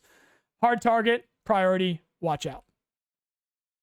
ESV in particular, or just Bradleys in general, also a harder target. Most likely have a ATGM. This one in particular has the Blam. So when you see the ESV, that is anti-infantry, and it is quite good at it. So watch out with your infantry, because on top of the Bushmaster, when this hits you, it's going to do a bunch of damage, which is pretty good. So watch out for that in particular with your infantry. Otherwise, treat it like a tank. That Blam will also do a pretty good job against lightly skinned vehicles. It likes to pop BMPs like a balloon as well, so be very careful with that. In general, just watch out for it. CEV. This is one of my favorite units right now because people are not expecting it. The T-15 will not frontally pen this. So what a lot of people do is they'll send their T-15s, they'll send their BMPs, they'll send their infantry into a urban environment, in which case this will outrange most of your close range AT. And then if you hit it with a far range AT, they'll see it coming if they're microing it, and then smoke. So this is, believe it or not, one of, if not the most efficient American unit at dealing with urban infantry or just infantry in general. And most people don't use it. People will begin to use it very soon, because for 95 points, it will regularly dominate 100+ point infantry units when they are not expecting it. It can also devastate vehicles of all types when it hits on the top, side, or rear with its 17 damage 300 millimeter pen explosive damage Hesh 165 millimeter shell. Devastating. That 50 cal ain't no slouch either, and same with the 308 machine gun it's got there. So watch out for the CEV. send tanks against them. Don't let it shoot you from the side. Don't let it hit your infantry. Don't let it hit your APCs. And if you send the T-15 against it, it is not going to frontally penetrate it. Sheridan, do whatever you want to this thing. It's going to die. So it's very lightly armored. However, that 152 millimeter with its HE devastating against infantry, solid ATGM. It is not nothing. It is not no threat. Just watch out. Now the Striker ATGM trophy. This gets top attack and bunker busting ATGMs while having smoke and APS. So if you send something at it that has ATGMs, it will block the first one. And then also it can additionally smoke to get away from it. So if you throw, let's say, a tank at it, you're going to have a top attack tow coming at you that if you don't have APS or if you don't smoke off of it, is going to hit you. So you need to be very careful. Additionally, the thing that makes these Strikers in particular very good, that is a turret. That is not just frontally facing with that tow launcher. Same thing for the AMPV, the ICV, and the RV. All of these have turreted ATGMs. Some of them have cannons. But the ATGMs in particular. So what you can do when you are microing these is you can move it up to a front line. Let's say your tank is over there or your target is over there. If that target is coming towards you, you will, if you actually fucking turn around, outrun that target. You absolutely will, even though you are showing the rear armor, which is difficult sometimes, especially once you get into range. However, these ATGMs will almost certainly outrange you. It's close. It's going to be a bit of a cat and mouse. It's going to be difficult. It's going to be a bit of a carrot on the stick kind of a deal. But these will outrun you, and they still can shoot you. So that is an amazing tactic to use with the Javelins in particular, because you can frontally run away the fastest way possible while still being able to engage that distance. So you can kite very effectively. So you need to get pretty lucky to be able to shoot them in the back and then be able to eliminate them. Otherwise, they can't kite you. So be very careful with that. Most players do not do that, but once I start to make more videos and once the word gets out, especially against all the metas and the things that I've found, people will start to do it. So pay attention, or at least it will spread more. So pay attention to that. Here's your SHORAD in general for the US. Do not get close to this. Most of the time you will outrange it, but if you're trying to do the rocket stuff, do not get close to that. Do not get close to that. If you're doing the rocket stuff with your helicopters, if you have a plane, not going to be a problem, but if you spot them, they will very easily intercept seed missiles and cruise missiles, so don't send them towards that. This is a problem for your helicopters. Don't willingly, if you spot it, send your helicopters at them, but if you pop into one, very lightly armored, your rockets will have no problem. Again, very big issue for your helicopters because of the gun and the amount of stinger, short range, well, SHORAD against your helicopters. Very problematic. Don't willingly send your helicopters into these, but if you do pop into one, not too much of an issue. It will die quickly. Neither of these will die quickly. You can get lucky with top hits with your S-13s, which is exactly why I switched to S-13s in my helicopters. However, absolutely do not willingly throw your helicopters into these. They will do a good job at eating the shots that you have and eliminating those helicopters. Again, do not willingly throw your helicopters into these. These are problems for your helicopters. However, each of the decks that can bring both of these, this is armored, this is striker. If you are playing anybody that is not armored or striker, your helicopter rush will work against them. And you heard that correctly. Your helicopter rush will work against somebody that is not armored or a striker. Get used to it. Practice it. You will see the light. But you do need to keep in mind, because I did say not armored or not striker. You can't get this in armor. You can't get this in this is armored. This is striker. this is airborne, this is marine. So whatever else is left, you can find those. And then also you have the, what I showed before with the man pads with the infantry. So take a look for those. However, your helicopters, especially with the S-13s, are in a fantastic position to eliminate these, and they can, if they need to, these. But watch out for these, watch out for these. Otherwise, avoid them. These things can, if you let them aim, do devastation. They can devastate your infantry in urban environments and things like that. But generally speaking, if you see them, that is the only job that they do. They send large rockets, large HE thermobaric rockets at your infantry. That is the only job that they are there to do. Pay attention to that. Eliminate them so that your infantry are safe and you will not have a problem. They do have an aim time as well. So look out for that aim time and you will not have an issue. Next up is helicopters, and we're starting with the ones that can be a threat to your own helicopters. So this is a very effective, and this is what I personally do to counter Russian helicopter spam and even Russian planes with these first two. So these two right here, the Viper and the Super Cobra, both of these can have 2 Sidewinder missiles on them, and I forget if I put them on. I did.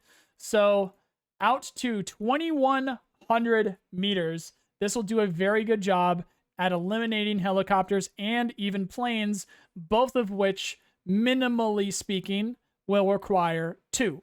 So 1 of these helicopters carrying 2 Sidewinders, if they are carrying Sidewinders, can kill 1 of your helicopters. So if you are bringing 6 helicopters and you see, let's say, 6 of these, very good chance your helicopters are about to die, and they probably will die.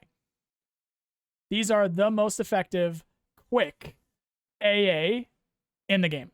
Sidewinders, fantastic. These are 275 kilometer per hour Sidewinder carriers. This one is 300 in particular and has a bit higher ECM. So for 150 points and 135 points, respectively, you can get the 2 Sidewinders on there. Very, very effective. Now, they do only have 2. So what you can do, if you want, send your cheapest helicopter at them. They will miss. They do miss sometimes. And to you, it'll seem often, but it's only sometimes. If you're using them, it'll seem often, rather. So what you can do is send 1 helicopter at them. Try and get in their face. Just send it at them. They're going to shoot some Sidewinders at it. If you are lucky, they'll shoot too many or they'll miss too many.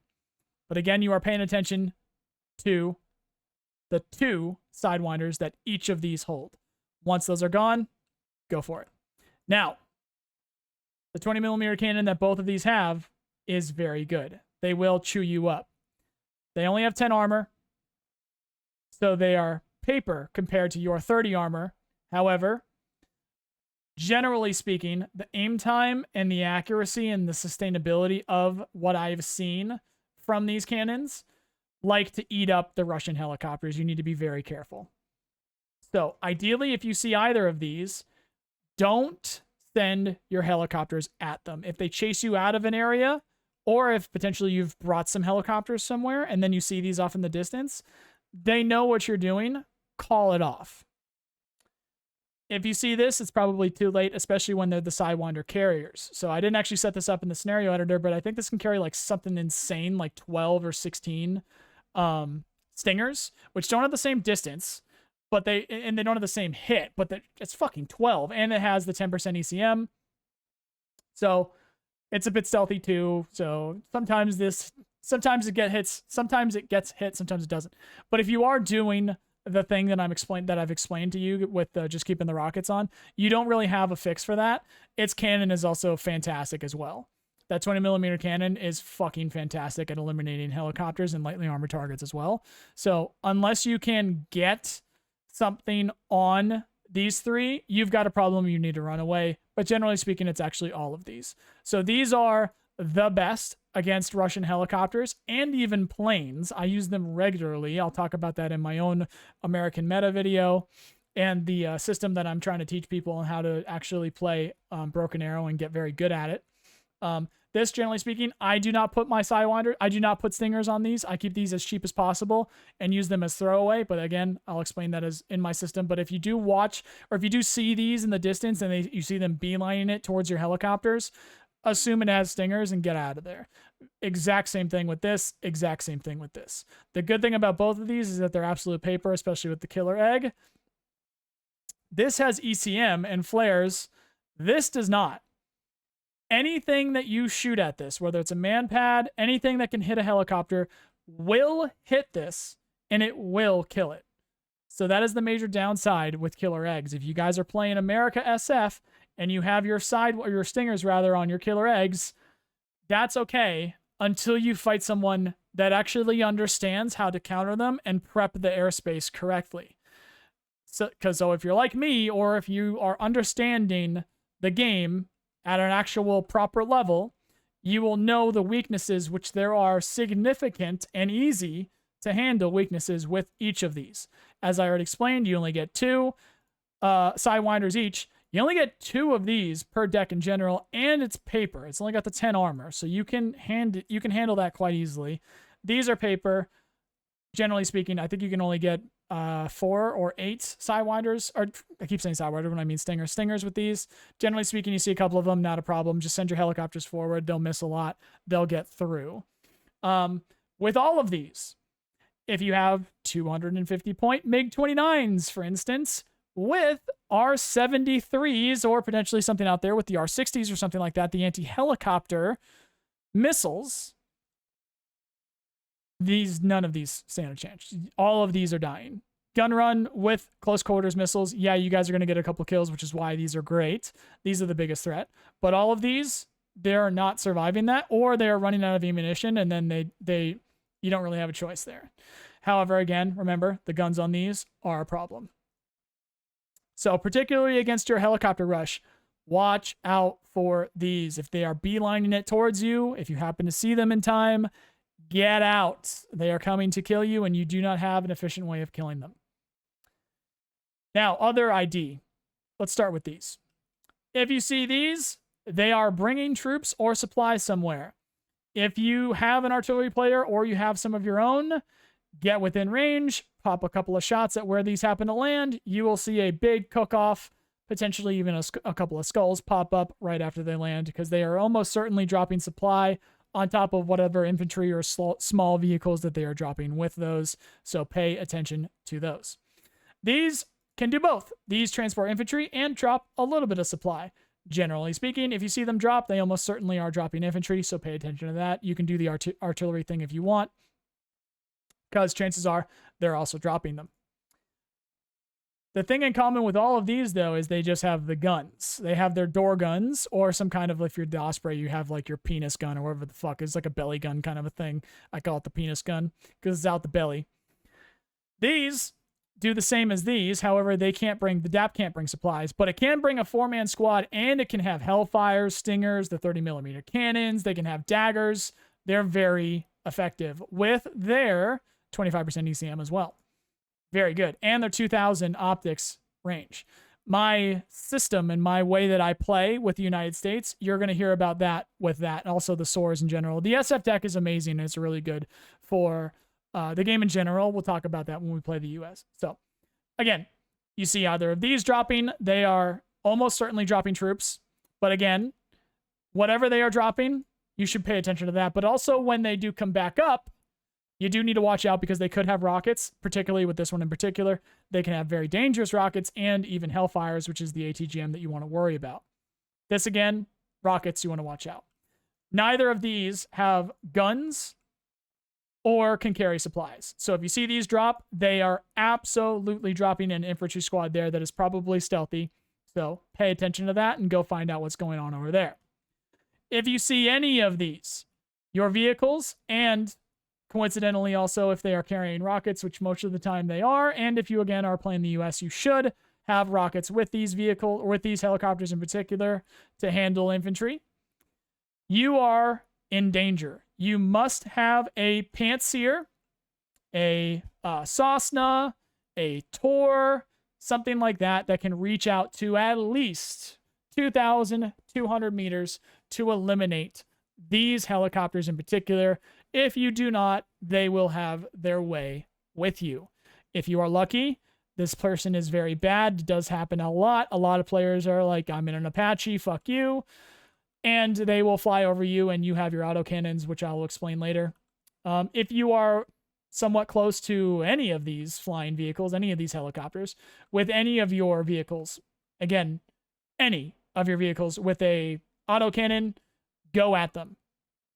Go at them. You will be surprised how effectively they deal with these helicopters when they're at close range. Especially if it is a 57mm, they will chonk them. Now, coincidentally, also, these can carry Hellfires and rockets as well. I just don't. So the way that I play the game, I don't use them. I keep them as cheap as possible, and I keep them as quick anti-helicopter and anti-plane. Hear more about that later. However, if you do see these, know that they can have powerful rockets and powerful ATGMs at the same time, so be very careful. Additionally, a lot of players that are newer or just try different things or something like that will put the side arm missiles instead of the sidewinder missiles on these, and those are seed missiles. So again, they only get 2 for the Super Cobra and the Viper. However, they're seed missiles, so anything with the radar on within range will get shot at by those missiles. If you recognize that, then realize that these do not have sidewinders and then heli rush them. Or send a plane at them. They're not going to be able to shoot back. So the only reason that these helicopters are as effective and as efficient as they can be is because of the sidewinder. The ATGMs that they get are not efficient because of the SHORAD that Russia gets and the armor of the helicopter themselves. As with anything in this game, if it has a gun, it means it can kill something. So yes, you can have good moments. However, the likelihood that you will not run into Russian SHORAD that will outrange you and kill you very quickly when using your ATGMs from either of these helicopters, but also these in particular as well, but they don't have the 10 armor, they have the 20 armor, so they can take a little bit more of a beating, and this one in particular has the 25% ECM, so it can dodge a bit better. And it has the higher range on its JAGMs as well. Use the sidewinders on these if you want to do correctly, but this is not a United States video. I'm taking too long with this. So watch out for your vehicles, watch out for your infantry, watch out mainly for your helicopters against all of these. These in particular, if you see them shoot at a thing that has the radar on, know that they no longer have the sidewinders, which is the problem for your helicopters and your planes.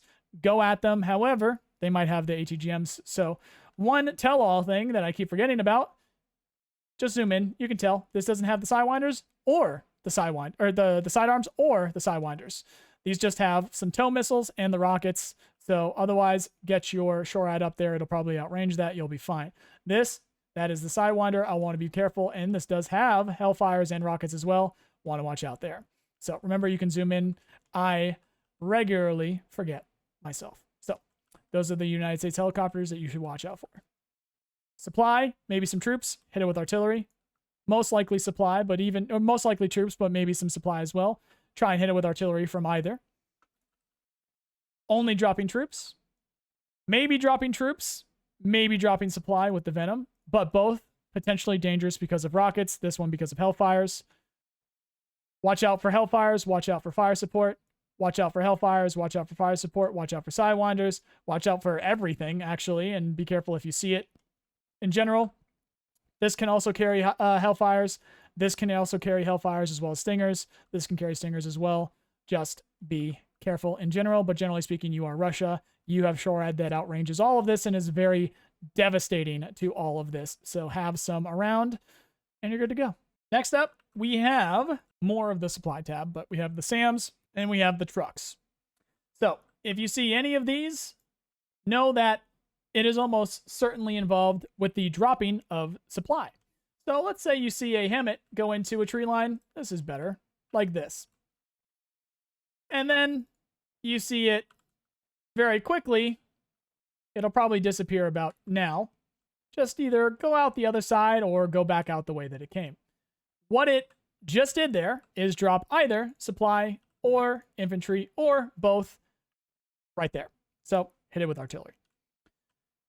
Same thing for any of these vehicles here. These in particular are the most used. Some of them can only bring supply and not troops, and some of them can bring both. This one in particular can do both, so watch out for that one. I believe this one as well. I don't think that one can do troops. That one can't do troops, and this one can. So generally speaking, that's pretty much the exact same icon, so just be careful. Again, assume supply, just also watch out for troops in wherever it might be. So pay attention to that.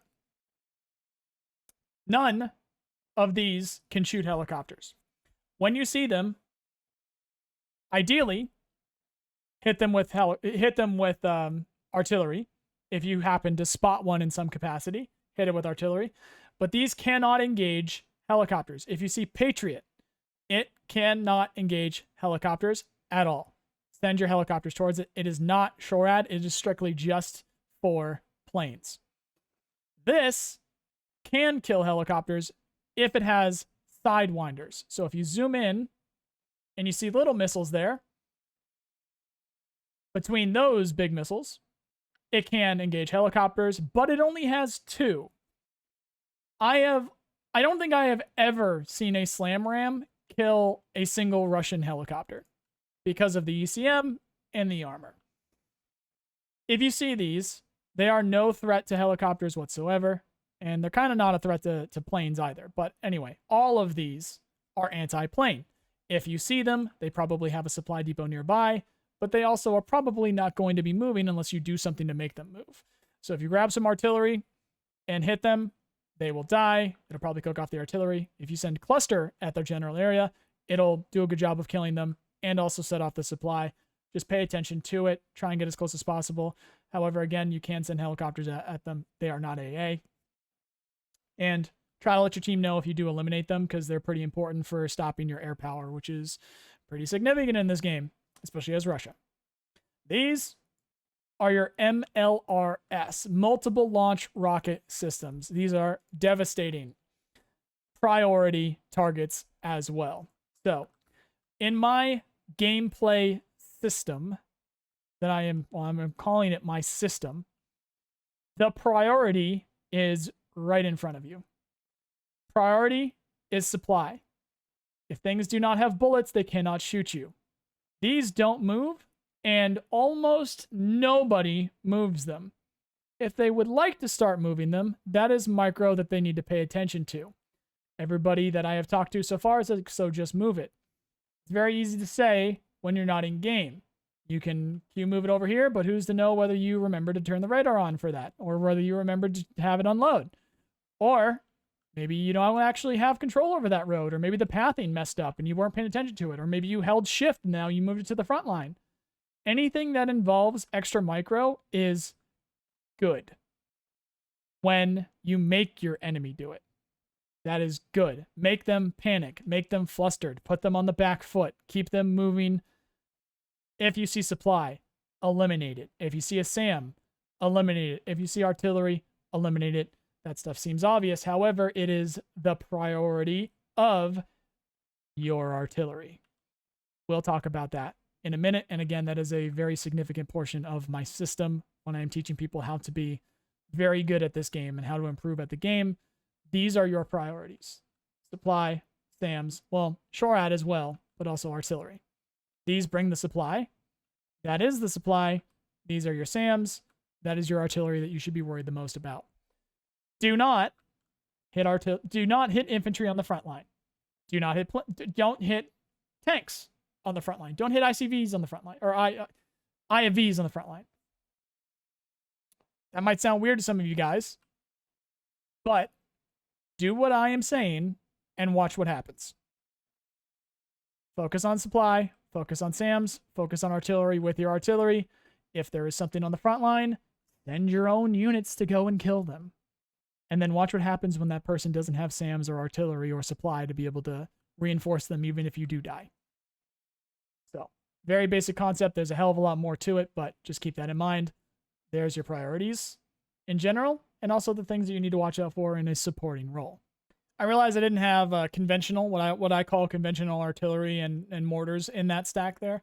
Generally speaking, I don't see them as much of a priority. Most of the time, if people are using these, most of the time, unless you're at the higher levels, which if you're watching this video, you are not, sorry to say, all the respect in the world, they are going to be doing the stupid things with them, and they're going to keep them clumped up. So if you see them, especially if you see them aiming like that, hit them with something.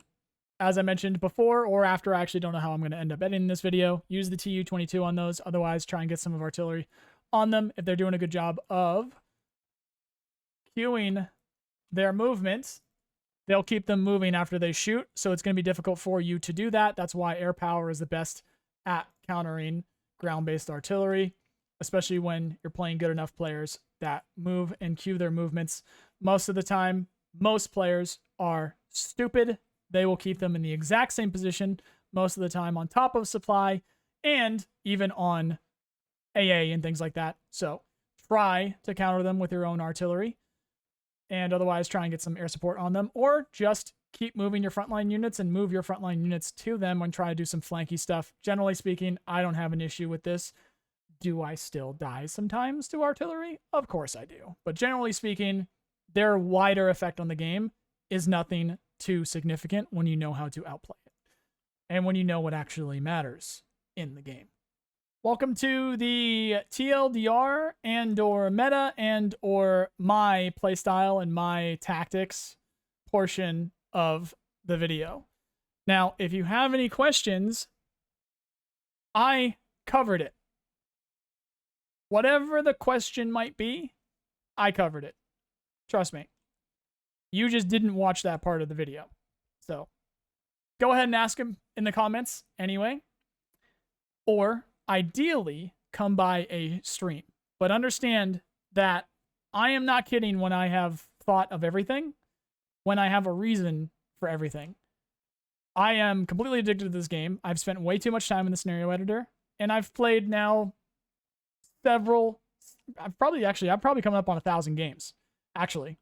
Betas as well involved. Obviously not since release. I've hundreds of games since release, but generally speaking, I came up with these metas and these ideas and things like that pretty quick after full release, after I saw the full balance of the game, and I've put the time in. So I've addressed everything. I have my own opinion on every single thing, and apart from things being changed after the fact, after I've posted this video in terms of balance changes, in terms of addition of new units and things like that, generally speaking, as of the day that you see the date this video has been posted, this is here. It is in the video, so you either missed that part or there's a good reason to do what I am doing with this thing, especially when you take into account this is a how to play Russia video. This is for newer players. However, what I am showing you is what I do to immense success with these units in particular, given certain situations.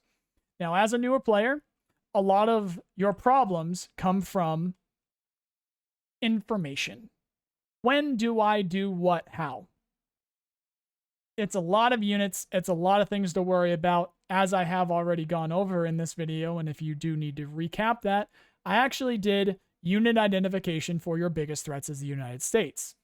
So based off of those biggest threats that I named, I'm going to break down when and what and how you should use, period. Generally speaking, very, very generally speaking, you're having a very long day. You do not want to think too much. You're just going to throw things forward. Do this. I'm not kidding. Sturmoviki, BMP 1AM, BMP 1PG. This will not kill tanks outright. These can from the sides. This can definitely from the side if you get a side shot and have it stop moving. This will make it run out of APS, so that when you hit it with an ATGM, which most of you should understand the differences in what that is, and a lot of these APCs and a lot of these vehicles have them, it will then go through and then kill that tank.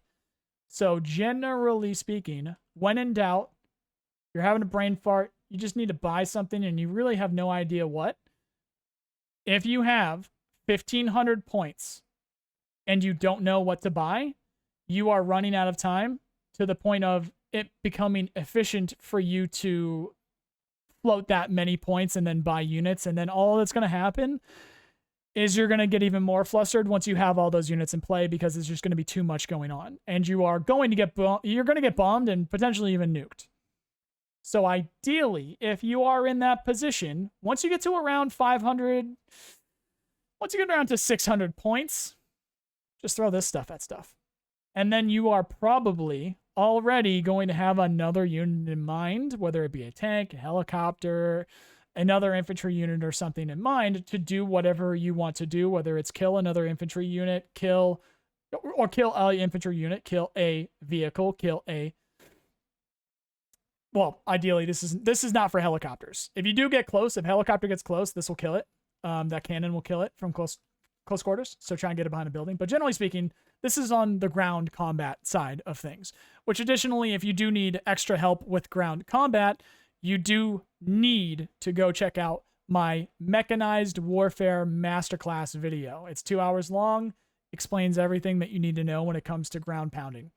Rather not ground pounding, because that would be like air power. You know what I mean? Tanks, infantry, how to use them against other tanks and infantry. That stuff. Make sure to go check that out. But if you're having a brain fart, you're not really sure what you should buy for any given situation, I'm telling you, man, this. Again, great against infantry for cheap. Not the best, but great. And if it runs up against a vehicle, probably going to have APS when you're fighting the United States. This is going to run them out of APS if you keep it on. Put these around the flanks. This will fire on the way up. Generally speaking, just an okay vehicle. You'll want to make sure that this stops moving if you're trying to fire from the side. If you're trying to kill a tank from the side or the rear, this needs to stop moving so that it can shoot its gun and it can shoot its ATGM. Otherwise, while it's moving, it'll shoot the grenade launcher. Secondarily, notice the Sturmoviki. Maybe you have a little bit more brain power. Maybe you have a bunch of points. This is really the thing that you want to care about here. This BMP-3M might be the most efficient unit in the game. I would say potentially for Russia. As the United States, maybe the Striker or maybe the AMPV gets there. I think maybe the Striker is, if you talk about just the platform in general. But the BMP-3M, when in doubt, BMP-3M Sturmoviki. As I said, Sturmoviki against infantry, because it's not the best, but it's 2 RPGs with HE rounds. And if you run up against a vehicle, probably going to have APS, you're going to run it out of APS. Not going to do a ton of damage to it. Of course, if it's a tank, it's not going to kill it, but it will run it out of APS. Try and get around the sides. Try and get that ATGM on things. Get the 30mm cannon on the side. 30% ECM can save your ass, and it has 2 smoke. Use the smoke. If you don't know how, check out my Mechanized Warfare Masterclass video. When in doubt, BMP-3M, Sturmoviki. If you can't even get your brain there, do one of these. But ideally, this is really what you want to do. Now, I know I literally just said this is really what you want to do, but sometimes it's not ideal.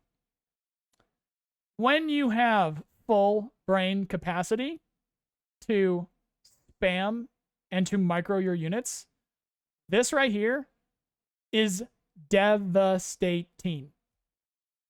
BMP-3Ms, smoke.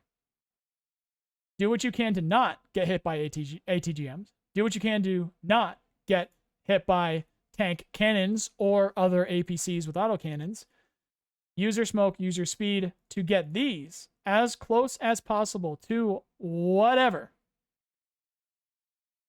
RPG-27s will do their job when within 400 meters. These will do their job when within 400 meters. Not the best, still solid. Again, not the best, very solid, 70 points. Marines in BMP-3Ms is fantastic. Try and turn on a little bit more of your brain to throw the Sturmovikis first. Because if there are vehicles there, they will run them out of APS. And if there are infantry there, they'll do a very good job of getting them to run low on their things that are most effective against infantry, i.e. grenades or maybe even rockets of their own. And they'll do their own damage because they have rockets that are HE. Then you send in the Marines. I'm not kidding. All you need. Try and save a little bit of points, maybe. One of these. Then this. All you need. Fantastic against anything. But you need to be up in their face. Micro the BMP-3Ms around them. Use your smoke. Throw these away. While they're worrying about these, you have these. Fantastic. Infantry are very strong for the United States, as we discussed in that portion of the video. The MAWs are going to eliminate you, your BMPs. They're not going to do a good job of killing the infantry. In fact, they're just not going to kill these infantry squads. These will kill those MAWs teams. However, these are going to take a beating. So what you need to do is you need to prep for those MAWs, which I also talked about at that segment. But generally speaking, anti-infantry, infantry is going to be very effective against this. Generally speaking, spam. This is spam that is very effective against tanks when they're not going to expect it. But generally speaking, infantry is a nuisance that you can also take care of quite effectively with the same deck, because this is mechanized. All of this is mechanized, not this, but all of this is mechanized, and so is this. Incendiary 73mm rockets, which you can then send in the BMO-1, which has 2 smokes and a 30mm cannon. So put couple of these up a road, smoke what you can, keep them alive if you can. If one of these die, get these out, smoke it. You got to smoke with these as well. Have these behind them, 2 smokes. You're probably going to get where you need to get. Even if there's infantry there, even if there's MAWs teams there, this will get out, and this will, within a second, put that building on fire. If it has line of sight. You got to be careful with the smoke stuff. That is amazing. For the price point, for what you get with this package, amazing. So you might see where I'm going here. If you are able to summon enough brain power to do all of that, you're going to do very well. So, these in front. You can do these if you want, depending on your price. These behind it, and these. These go for the infantry. These go for the tanks. Ideally, again, these go for the tanks. If there is infantry, go for the infantry. If you're able to summon a little bit more brain power, you got to bring some of this. This is the Tunguska M. It's 175 points. Its gun's going to obliterate infantry and, of course, helicopters. Because if you do run through like this, people are going to send helicopters. Mainly, they're going to send planes. So, like I said, if you summon the brain power, you want to set up SAMs. Or hopefully one of your teammates have SAMs set up. But generally speaking, I do this regularly, just as this. And then, sure, I'll get bombed every once in a while. Sure, there's going to be planes that get through every once in a while, but your teammates are going to have SAMs. Sometimes I don't even do it with SHORAD, or sometimes it dies if I don't bring enough. And remember what I said. All of these have cannons that are going to kill helicopters. And most of these have rockets and guns that will do good damage against helicopters, and American helicopters are paper. So get them to fly over you, and a lot of the time, you don't need this. However, does it suck to get a bunch of this killed by one Apache? Abso-fucking-lutely. So bring this. Ideally, you want to bring a couple. Fantastic against infantry. Will stun light vehicles. Can even stun tanks if you hit them from the rear. Has a smoke. And can intercept incoming missiles. If you upgrade it a little bit, you can get the... I was thinking of the Panzer there. And I think the Tunguska M1, the missiles will then intercept. But then you need to turn the radar on, so you got to watch out. So, insane fire support. Has a smoke, which is very important for this system. We'll talk about it more later. Insane fire support. Great anti-chopper. 175 points. Doesn't break the bank. If you don't want to worry too much about radar and stuff like that, fantastic fire support with the Derevitsia. Just kind of paper, but can be amphibious. Same thing with the Cessna. I regularly use map knowledge. And by map knowledge, I mean most of what you need against most of the idiots that play this game. A lot of very stupid people when it comes to like understanding military tactics and concepts and just basic intelligence levels, like to go to the stupidest areas of the map that make no sense to go to because they think that they need to when you absolutely don't in most situations, especially on Black Coast. It happens every single game with Black Coast. It's very bad. There's a lot of water on Black Coast. There's a lot of water everywhere. There's rivers everywhere. Most people think, yeah, there's nothing there. Well, surprise, there's a Sasna there, and then also coincidentally also with the Derevitsi. The Derevitsi can be there too. So just keep that in mind. But they're also very effective. You don't need to worry about radar, and that thing's going to be able to reach out to 2400 for those helicopters. And with this, again, very deadly fire support. Has a smoke, and quite deadly for helicopters out to 1900. So pretty good. Pretty good. I am not kidding. If you had a long day, brain's not really functioning, do this against anything. When they die, buy more. I'll show the decks in the deck portion of the video. I truly am not kidding. Throw these, like, bring recon, establish a front line, use artillery if you want, use tanks if you can, things like that. There's good ways to play the game. This is a bad way to play the game, but goddamn is it effective. Throw these at whatever the hell you want. If it's a vehicle, run it out of APS, have this hit it. If there's a bunch of infantry, have this hit it. Have all their cannons and their HE hit it. Have these for helicopters. This is fire support. This is fire support. This has all the smoke that you need. And if you throw it away, surprise, you get more. So you don't even need to worry about logistics. Recon? No, just keep driving forward. The thing that shoots at you, eventually you're going to see it, especially when you get close enough. Smoke so that you can get closer. Not kidding. All right. Next, we have some actual, like, kind of like serious stuff. Although, I'm not kidding. I wasn't kidding. Like, that does work. However, next we have some actual more serious stuff. So, you always need a plan. You need to understand what you're going to be doing, and then you need to decide what you are going to be bringing with you. These are currently the metas through my system for the game, which you guys will be hearing more and more about, and I will be posting more and more about. So generally speaking, are you going into an urban environment? Are you fighting infantry? This is a composition that is going to be pretty useful. And what I mean by that is this, I guess, column. Each of these are going to be different. So, these in particular. This, useful fire support, has a smoke grenade, has a little bit of armor, but generally speaking, I need to just kind of probe out there. I'm pretty sure there's infantry out there. Maybe there's a couple transports, maybe there's a Bradley or something like that. I'm not going to be too worried about it. That. VDV Rezvedka. Fantastic against infantry. Very good against tanks. Does it have APS? You're going to have an issue. You only got 5. But, you know, that's why you bring other stuff sometimes. VDV Spetsnaz, more of a in-your-face, okay, surprise infantry, thermobaric, quick anti-infantry close quarters. Also, if this does survive the initial engagement, ZSU is fantastic against infantry. So generally speaking, I am certain there's no tanks here. There might be an IFV that I missed, but generally speaking, there's some infantry over there. Maybe it's a couple of squads. Send that. Now this is, I am going into an urban environment that has special forces, that has ATGMs, that has infantry. You will dominate that.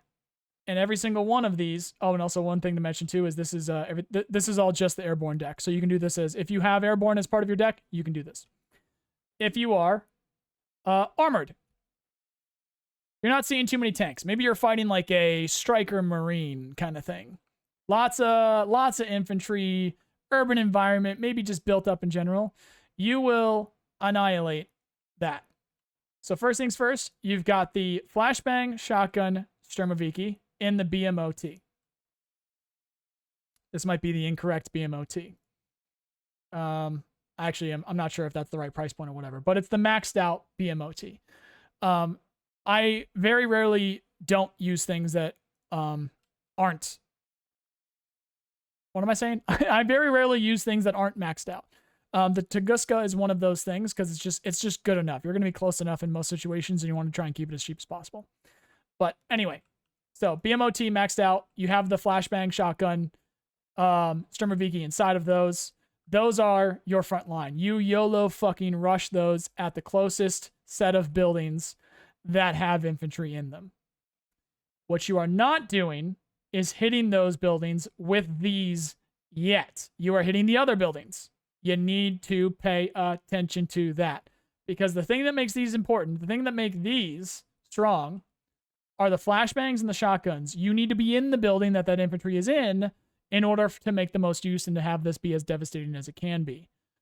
What's going to be problematic is if you are lighting that building up with 30 millimeters, 57 millimeter cannon, grenade launchers, and things like that while these are in there. That's not going to be very helpful. So you need to be hitting the other ones. So you need to watch out for that. You know, edit as needed with your skill level and your ability to micro these units. But basically, if there is something that is, for instance, the Moz teams, send these into the buildings with the Moz teams, have these be sitting back. Fire support, you need to have at least 600 meters. It's pretty fucking far. So watch out. Watch fucking out. Generally speaking, you want to watch out for like 400 meters too, because that's a lot of AT as well. So I want to say like that really doesn't seem right, but now that I actually look at it, maybe that is right. So very, very careful of getting into AT, especially with infantry, because they can kind of unload on these vehicles. But you can hit from much farther. So just be very careful. Try not to get too close. Get these up on top and into the buildings that the worst anti-vehicle infantry might be in. Once those are eliminated, or you think they are eliminated, you get those into a better position. Now, what you will want to do is you will want to have something that's going to be able to eliminate helicopters, because these are helicopter bait. Any player that has a lot of infantry, especially as the United States, almost certainly has helicopters standing by to eliminate the vehicles that they come up against. Because a lot of the very cool decks that have very cool infantry as the United States also have very powerful helicopters. So you need to be prepared for that. We will talk about further compositions. This is just bringing into effect everything that you can do as armored. I would also bring a Tor. Have a Tor standing by as well for the armored in particular. But this is devastating. And generally speaking, keep it moving. Get these behind the buildings, have them come in with their helicopters, use the buildings as cover, devastate the area quickly, and then get out if you need to, or throw them to their deaths. Get them behind the lines, kill their artillery, kill their SAMs, all that stuff behind the lines. If you'd like to prep the area, you can. There might not be anything left by the time that gets in there, which, you know, that's ideal. So just keep that in mind. That's your SHORAD. It's also fire support. Additionally, if you have this and you're doing the right thing, which is trying to eliminate their SAMs and their supply, you're going to have these available. You can also either smoke or hit a very particular building if it is close to collapsing. If your enemy is holding a position that has a building that is charred black, it is about to collapse. Hit it once. Hit it a couple of times. Hit it until it collapses. It's going to be devastating to the infantry squad inside of it, if not kill it outright if it's already damaged, or if it's like a small unit or something like that. So collapse the building before you get there, especially if you think that you're going to get retaliated by like bombs and things like that, because then if your infantry sit in the building and it's about to collapse, then the exact same thing is going to happen to you. So you need to watch out. Make sure the buildings are collapsed as you go into it. This is going to do that. This is going to do that. Do you need to do either of those or both? No. This is all that you really need. I would absolutely bring some of this, and I would bring a Tor. They're going to bring helicopters. They're going to bring planes. Hopefully you have SAMs set up as well, but that is something that you can do as armor that is devastating to infantry. Motorized, SSO, fantastic. Again, if it has a flashbang, you have to be in the same building as that other unit that you are trying to kill. So be very careful that you are not shooting that infantry. You are not shooting that building that your infantry is in. This will devastate infantry in that building from close quarters. Just move them building to building. Fire support, fire support and transpo, fire support and transpo. Try and prep it a little bit with the incendiary grads. These are fantastic for anti-infantry. Again, we'll talk about that more later. This is a little bit of SHORAD and very effective, very cheap fire support with these trucks with the ZSU cannons. Most people don't see it coming. Quite effective. Are they paper? Yeah, it's a fucking truck with a Zeus cannon on the back of it. But generally speaking, send it. See some infantry somewhere? I'm not kidding. Light it on fire if you can. Otherwise, just kind of fucking send it. Smoke on your way in. Have that as fire support. Do it. Get practice. Marine, you're gonna have a fun time. So the BT3F can carry up to, I believe, 14. It is, and you can have that cannon on there. We talked about that earlier. We got the Marines, fantastic against everything. We got the Beretti, fantastic against other infantry. You do not want to shoot this at the building that other friendly units, especially if they are infantry, are in. So you need to shoot these as you are approaching the building, or if you are the only unit there or something like that. If you shoot this at a building that your Morskai are in, they're going to have a bad time, so you need to watch out for that. Also, make sure that these are not hitting with their autocannons and whatnot. They're not hitting the building that these are in. Same thing goes for this. So this is your SHORAD, and it's fire support. That's a quad at 20mm cannon, or 23mm rather. Fantastic fire support, and it's your SHORAD. Ideally, you want to bring it with the iglas on it, but you don't need to, because ideally also what you want to do is you want to bring some other stuff with you too. But that is if you have Marine, you can do this. And again, keep it in mind, if you have a Marine deck, if you have Marine as part of your deck, you can do this. If you have motorized, you can do this. Which means if you have Marine motorized, you can do both. If you have armored, you can do this. So if you have armored Marine, you can do both. If you have Marine airborne, you can do both. If you have mechanized, you can do this. Utterly devastating to infantry. Light the building on fire. If you are a little bit worried about your tactics and you don't want the building to be on fire because maybe you're about to go into the building yourself, switch it to thermobarics. Sturmoviki, amazing. Not as like a deadly unit, but their effectiveness when you actually think about it and use them a specific way, devastating. Run those vehicles out of their APS, have something else come in with ATGMs or rockets that are AT. They no longer have APS, it is going to go through. Also, against other infantry, these are HE in general. They're quite good. There's 2 of them. That is great. And they also, the thing about these rocket launchers is they shoot quickly. Thing with guns, when you have the high HE guns, they're great, but they sustain to do their damage. These, you aim in a couple seconds, they shoot. Aim in a couple seconds, they shoot. Keep that in mind. Their transportation on their own is fantastically deadly.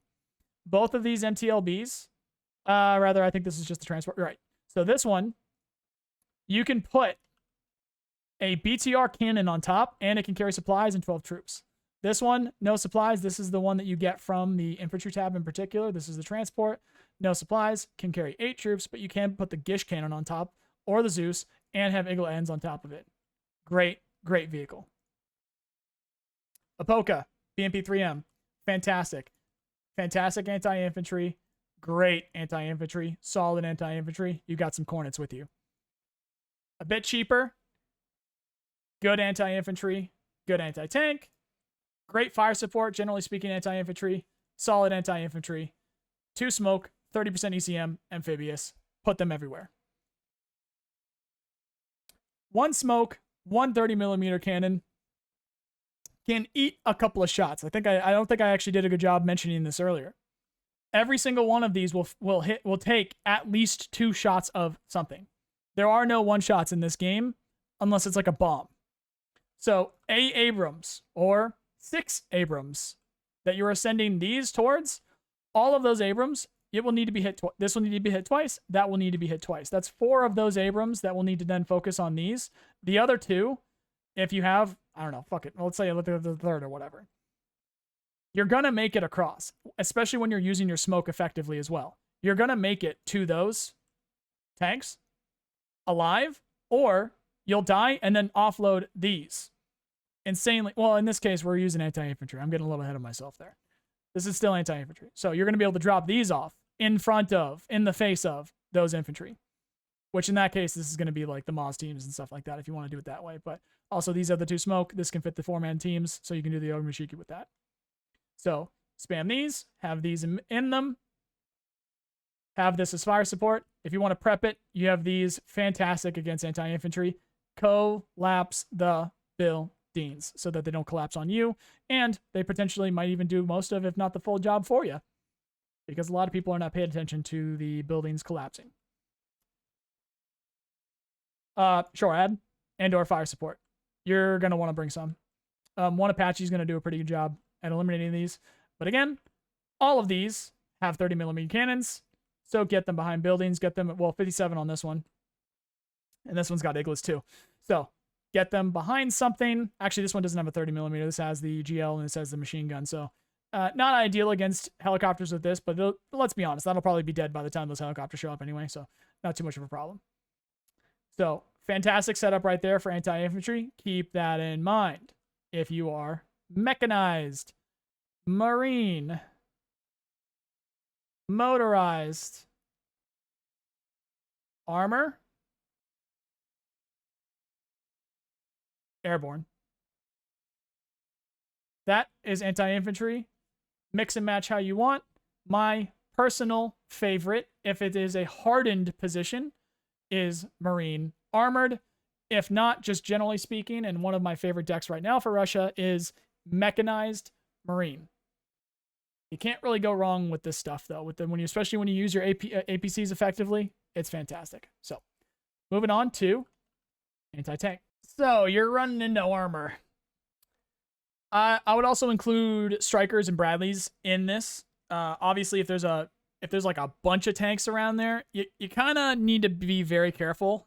There's things that will happen that you really can't have an effect on, that you're not gonna make a difference with, and that's if like there's like this entire 2-kilometer area is just like tank, APC, and they've got SHORAD and they've got they've got SAMs in the back and stuff like that. It's just like you're not gonna get through that. You're gonna feel your way through that eventually. You'll figure that kind of situation out, and that's pretty rare. Because generally speaking, what you can do is, even if that was the case, these guys over here aren't going to be able to hit you. So you just start going up through here, you go build into building, you go into this tree line, and then from here, this is when you make your mad dash sprint where you throw away certain vehicles, you smoke them, and then you move through the smoke to get through. That is when you are going to get bombed. So ideally, you don't send everything all together. And then you have SAMs, or maybe even potentially you have planes ready to go. But this is the kind of stuff, this is the territory that you enter when somebody on the other team, or more than likely everybody on the other team, especially if they're in a Discord call, we'll say at least 3 of the people on the other team are going to flip a switch that is a FU, go away switch. And that is something along the lines of bombs, artillery, things like that, because of the expense of these units. So as I explained before, realistically, throwing a lot of this is a very efficient way of just getting things dead and taking ground. My system, as I will be teaching people, involves a lot of this stuff. This is fantastic for anti-infantry. Some of it can get quite expensive. You got to watch out. All of this is going to draw attention. Everything that is anti-tank, all of this is going to draw attention. And all of that attention is going to be coming from the air. Whether it's a rocket, a artillery shell, or a plane that's going to drop some really bad stuff on you. Probably an F-15 with cluster. Almost certainly an F-15 with cluster. Since this is, again, for newer players, a lot of people are going to use Mavericks, and they're going to send helicopters. You can get away from Mavericks, and you can shoot down and or get away from helicopters. The bombs are going to be things that you can't avoid. So, if you are having trouble with that, if you keep getting swept by air power and bombs, you need to go watch my mechanized warfare masterclass video. I discussed that. But generally speaking, this game can be brought down to rock, paper, scissors. These are your rock. Helicopters and planes, definitely planes, are paper. There's a lot of friction there, and it's quite difficult. It takes a lot of support, takes a lot of planning, takes a lot of understanding to get past that. The easiest and the most easiest way to surpass that is don't put too many things together. Get a couple APCs over here, get a couple tanks over here, generally speaking. Don't bunch up. Because then if they do RDU or they do send planes, they don't get everything. So, again, that's stuff that I show and I go into detail with in my Mechanized Warfare Masterclass video. Go watch it. If you are airborne, you have all this stuff. The problem with these is that they're paper. So you need something up in the face of those tanks. And even then, if they're intelligent, they're just going to kill these. So you got to watch out. I don't suggest that you do that as airborne. I don't suggest that you really make it your mission to go and kill the airborne player on the ground. Or rather, I don't suggest that you go and make it your mission as a airborne player to go kill the armored player on the other team. You need to go do something else with your ground units. So I'll say it one more time. I would not make your mission as an airborne player to go and kill an armored player on the ground. Unless you have this stuff. Unless you have this stuff over here. So, however, if you need to, as airborne, take one of these, put it in these, click that 4 more times, so have like 5 of these, run them at a tank. Smoke on your way. If they die, smoke the unit when they do jump out of the vehicle. While all of that chaos is happening, have these somewhere in the background trying to hit those tanks at the same time. If they get into trouble, smoke one and back up. If you misclick or if they get out of the smoke or whatever and they can still get shot at, smoke the other one. Get them behind hard cover as soon as possible. Otherwise, pray. That's pretty much all you got. These are very good against tanks, but they're going to get intercepted by APS. You do have the second one, though. That's the whole thing with the VDV. They get the second one. These are very good against tanks. They're going to get intercepted by APS. These are very good against tanks. They're going to get intercepted by APS. So watch out for that stuff. Good thing about these is they spam the ever-living fuck out of those rockets. So they're pretty good against APS vehicles. But again, they're paper. They only have 1 smoke. So you got to watch out. Now, here is your armored push. There is levels to this. You need to be very careful with what you push forward. At a certain point, there is a FU level that is just Armadas, T-15s, T-90s. You just throw shit at them. And yeah, that's going to be too much for anybody to handle. However, when you pull that lever, it also pulls the come kill me with a F-15E and Apaches. And I don't mean like one person, I mean like 3 to the entire team sends their planes and their helicopters at you. Because that is a number of points, that is a value that is worth attempting to throw your air tab and your helicopter tab at. Because if they do get you, that is 420 points. That is 315 points. That is 340 points. That is 290. And again, this is just a transport, but that is 75, 245, 245, 95. These are not going to get into the fight. They're not going to be on the front line, but they can contribute. So as you do more of this, the more likely you are to get air spammed. So what you can do is bait. I talk about it in my masterclass video, and I will talk about it. I will talk about it in the explanation of my gameplay system as I will continue to teach people. However, as a new player, from your perspective, this is what you can do, and this is what you should do with just airborne. If you go airborne just armored. If you go airborne armored, you can throw these, don't bring these, and then have a couple of these in the background. You know, you can mix and match. There's a very particular mix and match metas and setups that I will talk about in a little bit, but I'm going deck to deck here, based off of, ideally, the units and the decks that you know the most, because then you will have a better idea of what these units are capable of because you've used them before. So that's why it's important to discuss it this way, at least in theory. That's why I'm doing what I'm doing. So these are fantastic anti-tank if they don't get intercepted by APS because you only have 4. They can fit in the T-15 and the BMO. Throw the BMO up to the front line, give them something to worry about in their face while being shot at by these tanks.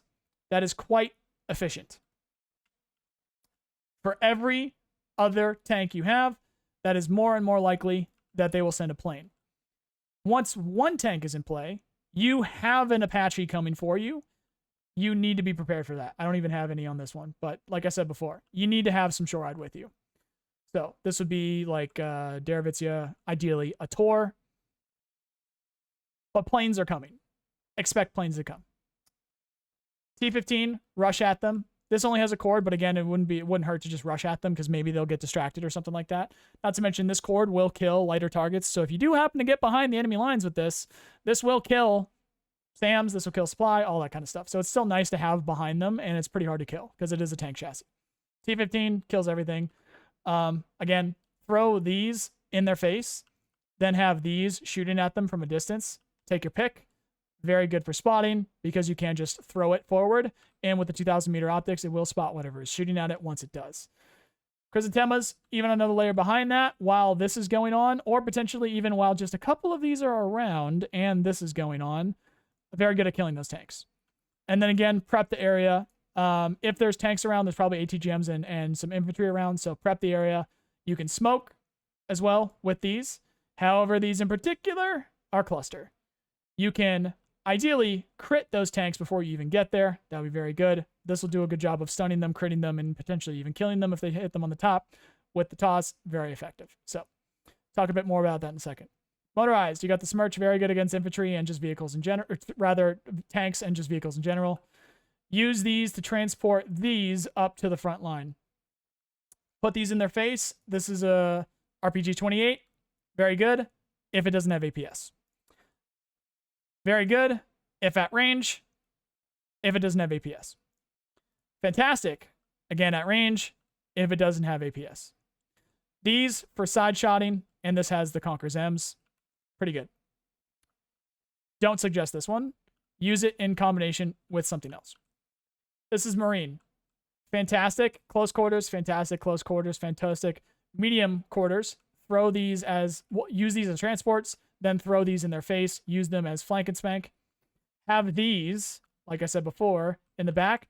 BVMs might be my favorite tank. They genuinely might be.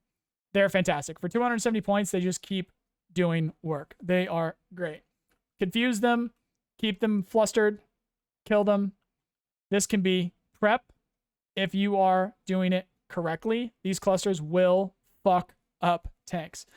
Do not assume this is going to be successful.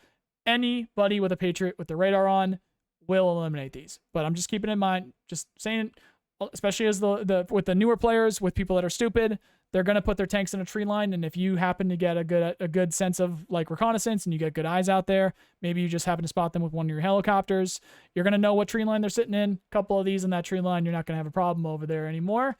And you sure as shit won't if you send this forward, because they are not going to win that. I mean, you are absolutely going to win that fight. Whatever is left in that tree line is not going to win that fight if it can even shoot, see, or move. That is Marine. This is mechanized. This is fantastic. I've had a lot of success with this, and keeping in mind, all of this is very good, again, except for that, against infantry as well. So send these forward in one of these, ideally this or this with the smoke. Have this nearby. I haven't even been using these personally because they are specifically anti-tank. They're great, specifically anti-tank within 600 meters, but they're 70 points. There's other things that cost 70 points that, when used in certain ways, is extremely effective. And just in terms of the economy of the infantry tab for mechanized, I've been having trouble verifying. I've been having trouble justifying having that in the deck rather than something else personally. But if you're having troubles with tanks and you are going into an urban environment, really good. This is all bait. Have those around.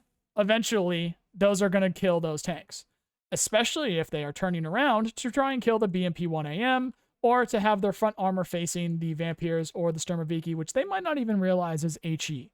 So even against the sides and the ass, well, light vehicles, this will kill it. This will not kill a tank from the side or the ass. So, actually, yeah, this won't kill a tank, period. This will only eliminate their APS, which is also very effective because these also get ATGMs. So throw these in their face, get those tanks to run out of their APS, surround them with these, smoke, cause chaos, get shots on them with this for a very cheap price because they're 150 points a pop. Profit.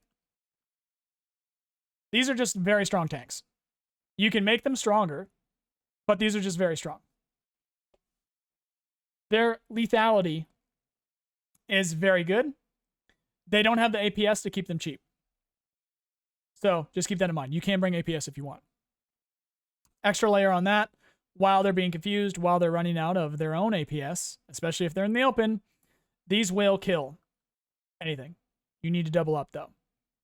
You need to double up, and you need to have something close by with smoke. So maybe leave a BMP-3M nearby, or or leave one of these tanks, or do 2 of these in one of these tanks so that you have smoke nearby, or do 2 of these with 2 of these nearby, or something like that. Do something like that so that these can get to cover if they need to, because they do not have smoke, so that they can conceal themselves. So if they get into trouble, they're not going to be able to get out of it unless they get very lucky with their shots. But they're not going to get out of it. You can't smoke. You're going to need to be near hard cover. And if there's tanks around, there's probably APCs, and they're going to chew through them. So be very careful. That is my mechanized setup for... There's tanks over there. Let's go kill it. Now, again, you can combine any of these however you wish. In particular, if you think you're going to be fighting a lot of tanks, mechanized Marine. But generally speaking, mechanized Marine's my favorite as it is. Get Marines in those BMP3s, have BVMs behind them, have a couple of these nearby. Fucking fantastic. And you get the Catran to help spot. It's really good.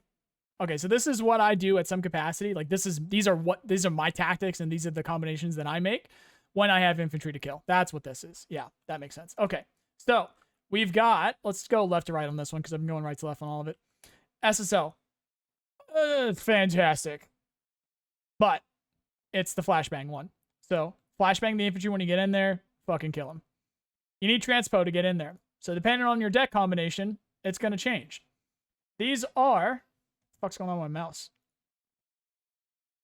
These are 8-man squads. So they need to carry at least 8 guys. BMP3s cannot carry 8 guys. BTRs can, which are in the same deck. BMOs can, which isn't armored. T-15s can, which isn't armored. The MTLB 6MB5 can, which is in mechanized. And the BMP1 in general can as well. So just the one, not the 1AM, just any of the ones can carry 8. But I do like this one in particular, given what is happening with the SSO. Now, you can do the PG because that gets the grenade launcher. So as you go forward, as you get up to the thing that you're about to drop them off at, you're going to be able to smoke, and the GL is going to be hitting them as you're driving. But so is the 30 mil. So then you can drop them off and then continue with the 30 mil. So sometimes it's a bit more flexible than a grenade launcher because it's not a grenade launcher, so it's not going to do a good enough job stunning. But it is a 30 millimeter fucking cannon, so it's pretty devastating and very useful against helicopters. So keep that in mind. Just this in general, fantastic. If I really had to pick what is my favorite, it actually is an SSO. So I actually don't go motorized too often, which is a topic for another day. But if you guys like motorized and you know the units, as I have been saying, in motorized, it's important for you to do that because it's going to help you with unit identification. You're going to have units already in mind that you've used and you understand what they can do. So that's actually more important than you doing what I tell you, because it's going to be what you can do in real time. It's going to have an easier effect on the reality, like what you actually do, what you're actually able to accomplish. So generally speaking, I actually don't use motorized too often, but if I was using the SSO, I would probably put them in the BMOT, put them up in their face, as I do with the Sturmovikis that I do with the armored. And then that's because of the flashbang. So because this is a tank chassis, you're going to be able to make it. And it's got the 2 smokes. So you're going to make it. You got the cord for extra fire support. It's going to be able to take hits. Even if it is a Moz team, you might be able to survive up to 3. That third one's probably going to kill you, but hopefully you can get through the smoke. Then you get these guys out. Maybe this does die and they get out in the open.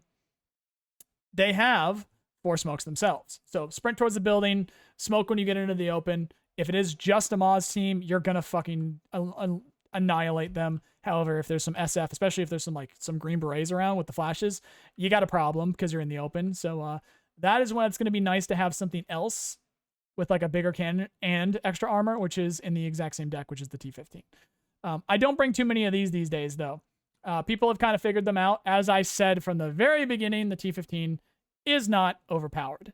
It is very powerful, but it has some very clear weaknesses and very clear counters. Once people understand what they are, they will exploit them. If you are at the stage of player where people still think the T-15 is overpowered, I don't have a video about that. I think I have a couple of shorts. Go look to see if I have a short about it, in particular where I explain it. Generally speaking, in order to counter it, just keep your front armor towards it. If you have a tank, you're good to go.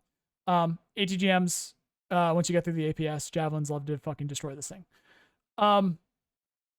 Otherwise, stop sending things that this thing is great at killing at to go and try to kill it, which it's great at killing infantry, light vehicles, and helicopters at close range. So stop trying to send infantry, light vehicles, and helicopters at close range to kill it. Unless it's a Moz team. If you can get sent a Moz team, these are going to get fucked up pretty quick. So This or this, get them up close, get them into the building, flashbang, kill. General armored push. I do use this a lot. In fact, I just used this in a game yesterday, and it was very effective. Unfortunately, my team was full of complete idiots, so they did not know where to go on the map or what to use or what to do. And eventually what would happen is I would become very successful against the person that I ended up fighting, which ended up being multiple people throughout the game.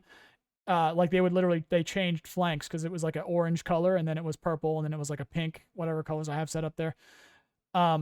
So they kept trying different people and different like armor values and infantry and setups against me. And then eventually 3 or more of them would just literally fill the entire area with cluster and stuff like that. And then I just couldn't get through. And, but that's part of the game. So if 3 or more people are trying to fight you, you are going to lose. And if your team isn't there to help you, oh well. So 'tis is life, 'tis the game. A lot of very, very stupid people are playing this game. If you are one of those people and you're trying to improve, congratulations. Best of luck. I am here to help you. BMO1, Typhoon VDV. What do they have in common? They can both carry the Ognamacheki. Ognamacheki. I almost had that rhyme. So this is a 4-man squad, which the BMO1 can carry, but also the Typhoon VDV, which is significantly faster. So if you need to quickly get either the thermobaric or the incendiary rockets quickly onto something with infantry, this is a very cheap setup to do that. So 60 points. Even with the 30mm cannon, you have a smoke grenade. It's very fast. Drop these off, light the building on fire, or thermobarics. Very effective setup what we have here. Starting from left to right, this is my ideal setup because of the flash grenade that you get with these guys. So as I explained before with the SSO, you have the BMO-T, which is a tank chassis, and you get 2 smokes. So you're going to be able to make it up to that building, drop these guys off, get them into the building that the infantry is in. They will flashbang, they will stun them, kill them with the shotguns. Very good. If you are not armored, you don't have these guys or this guy. Hopefully you're mechanized, which you will have a BMP-3M, which will have 2 smokes, so you can get a bit closer and then drop one of these guys off, hopefully. VDV Spetsnaz with the thermobaric launcher, and these guns do a lot of damage to infantry. Once again, a lot of damage to infantry, thermobaric launcher. If you are just mechanized, you're kind of doing it wrong. You need to be mechanized, airborne, mechanized marine, or mechanized armored. Mechanized motorized, guess what? You're doing this. So, something I already brought up. But generally speaking, if you're not doing that, because I actually, like I said, I don't actually like motorized. I don't suggest many people play motorized, especially you guys, because it's too tempting to do the artillery and stuff. I find it more effective, and it will be something that I discuss in my system as I continue to explain people through my system. Just push, keep pushing. Just keep pushing. Play the economy game, get map control, keep pushing. You can do this without motorized. This is like a vehicle-to-vehicle kind of setup. The BT-3F, as I've explained before, the Sturmoviki are fantastic because they're good anti-infantry that are cheap and will run vehicles out of APS, extremely important to the United States with their vehicles. This can carry 2 squads of Sturmoviki. So most of the time when I start a game, especially if I'm mechanized Marine, because this is from the Marine deck, I will put 2 Sturmovikis within this, and I'll just try to just send it forward. And even if I get to like behind their lines or where people tend to put like SAMs and stuff like that, just unload them and then wreak havoc behind their lines with this. It's fucking great. And it's pretty fucking cheap. And you have an autocannon with that. So that combo right there, great. I've explained this several times now already, so I'll just kind of do this quickly. BMP-3M, Sturmoviki. Again, you'll see a pattern here. Sturmoviki, Sturmoviki, Sturmoviki. Apoka, a bit better against, from a distance, anti-infantry, anti-armor, anti-helicopter, just great. Just not, it doesn't have the 30% ECM that the M gets, or the 2 smokes. It's only got 1 smoke and it doesn't have the ECM. BMP-1G, just generally speaking, again, can carry up to 8 dudes, but again, Sturmoviki. Sturmoviki, Sturmoviki, Sturmoviki, throw it in everybody's face. When you're going up into their face, that GL is going to be nice to have, and then when you stop moving, something to worry about if you're an armored player on the other team. And again, just generally speaking, good fire support for 60 points, and you get a smoke grenade. a okay amount of armor. BTR cannon, 30mm cannon, on that vehicle that can carry 8 dudes and has a smoke grenade. MTLB 6MB. Grenade launcher, BTR 30mm cannon, smoke grenade, and you can bring supplies up to, as well as 12 troops. What consists of those 12 troops, or what equals 12 troops? Quite a fucking lot. So if you are mechanized, armored, you can bring 3 Verba squads with you with this one, or bring 1 Verba squad and as many supplies as you can fit. I think it's 700. I forget. It might be 650. I forget. There's a bit of supply that you can bring with you to then resupply once you run out, and you'll have it on that Verba squad wherever you might put it. So it's a nice little plant. Just plant a Verba squad with a bunch of ammo as if they were 2 squads, although it won't shoot as quick, but you will have a bit of ammo. You can do that. And you can do that with literally anything else. And once you're done, just send it forward, because otherwise past that, it's got a little bit of armor. And actually, I wouldn't even say it with that kind of emphasis. There's a good bit of armor there on the heat side. And then you got a 30mm and a GL. That people are going to need to watch out for that. And again, I've gotten these behind their lines, and it creates havoc because it is a 30mm cannon. That's going to go through artillery pieces easily, of course, supply depots, lightly armored things, SAM systems. Fantastic. Just keep pushing it through it. Just drop that off, throw it away. Just have it go up a road. Tunguska, yeah, that's fantastic. SHORAD. Derevitsia, yeah, fantastic SHORAD.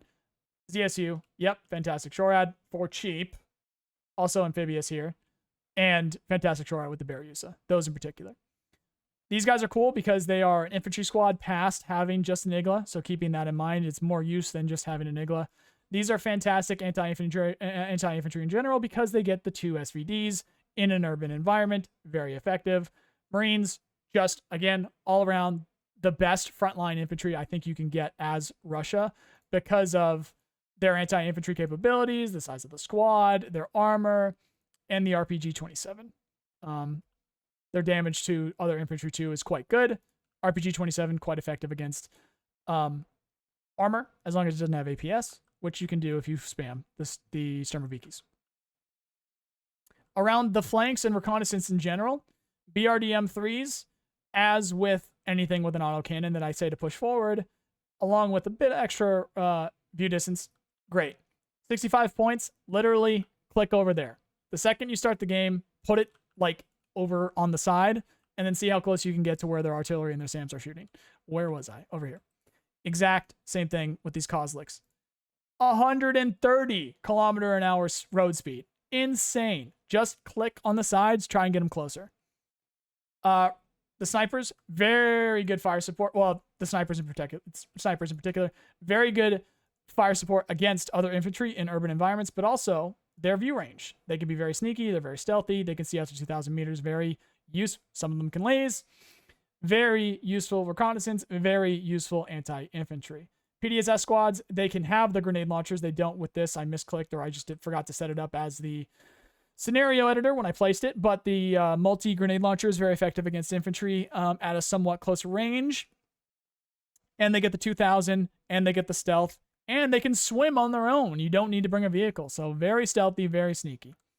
Cord, similar setup, or just the Sarmat in general. You can put other stuff on it, but I just keep it as cheap as possible. I put the cord on there. The cord is all that you need against anything that you're going to find in the back line, which is exactly what I mentioned back here. That's your SAM systems, your supply. All you need is a pistol. You could be a pilot and you could blow up a supply depot and still have a great effect on the game.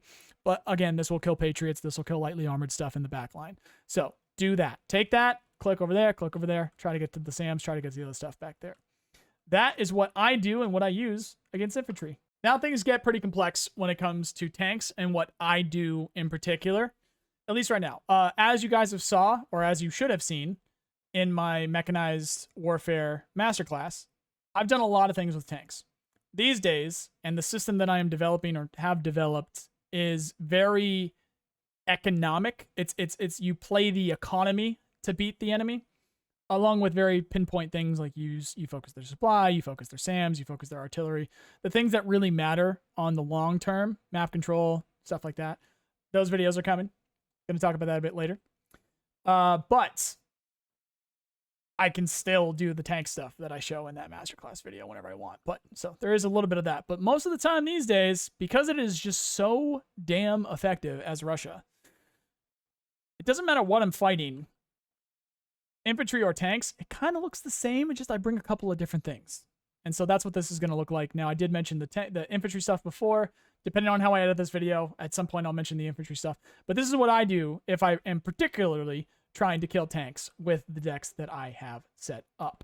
So, as I have been saying, or as you should have heard, Sturmoviki in their face. Get their APS out of here. If they're an intelligent player, they'll realize that's what's happening.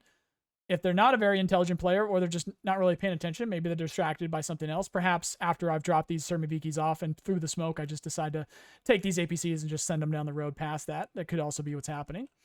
Either way, get them to run out of APS. That is step one, technically. Step one, well, really step one is getting them in there in the first place, which is why these transports are here, but I've explained that a couple of different times when it comes to the Sturmoviki. Use your smoke, use your speed, just YOLO, bum rush them, get them and get these in their face. If there's infantry, it doesn't matter. If there is tanks, and if there's stuff, especially when there's stuff with APS, that's fantastic. That is exactly what you're looking for. Get them to run out of their APS. Ideally, while they are, once they are either out of that APS or as low as possible, these are the most effective things that I have for these decks that I'm using the most to then eliminate those tanks and or vehicles. What I do very often is Marines. These are fine. They will fuck up any vehicle in the game. Love to eat up Abrams. One of the deck names that I'm using these days is called BMP3Ms with Marines in them, and that's because all I do is realistically, I just put Marines and BMP3Ms and then throw them at stuff.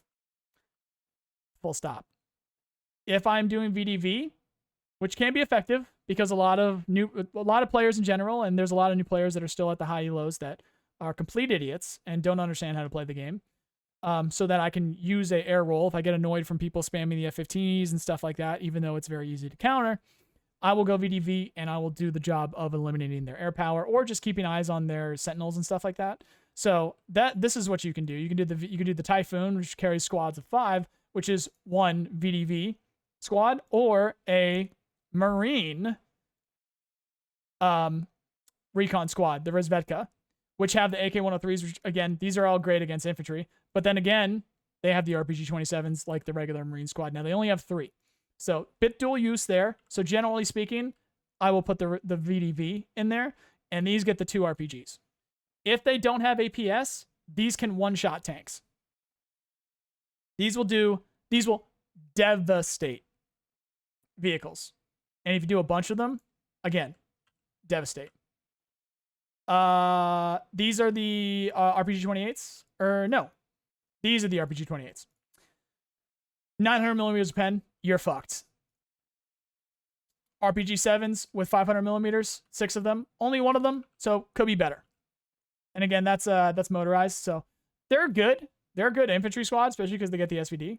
They're not a good anti-tank squad, but they're still, yeah, you can do it. And because they don't have APS, that will go through, so it's going to be bad news for them. However, all day long, do this, then do that in one of these. Well, you can't do that, but in one of these. You can do this as well if you want, but generally speaking, it's this. This also, if you go motorized, but I tend not to go motorized these days, is the RPG-28. Also, 900 mils. That is going to be a very big problem, and generally speaking, it's an SF team. They do a very good job of killing infantry as well, so useful. Now, when you are doing something like that, it's not usually in this number. Maybe, generally speaking, what you are looking at, it's this number, but then it's just multiple of these certain vehicles in a certain way. When you have this much stuff, they're going to send helicopters and they're going to send planes at you.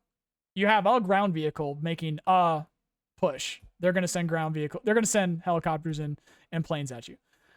You need something to shoot down the helicopters. So if you're going to be doing this, you gotta bring SHORAD. That by way of Sosna, by way of Strelets, by way of Tunguska.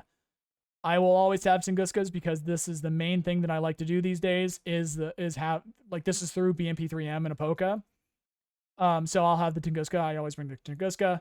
But additionally, there's some other things that you can keep in mind, like the 30mm cannons. Just get them, or even the cords, just get them underneath those helicopters. They'll like to throw them at you.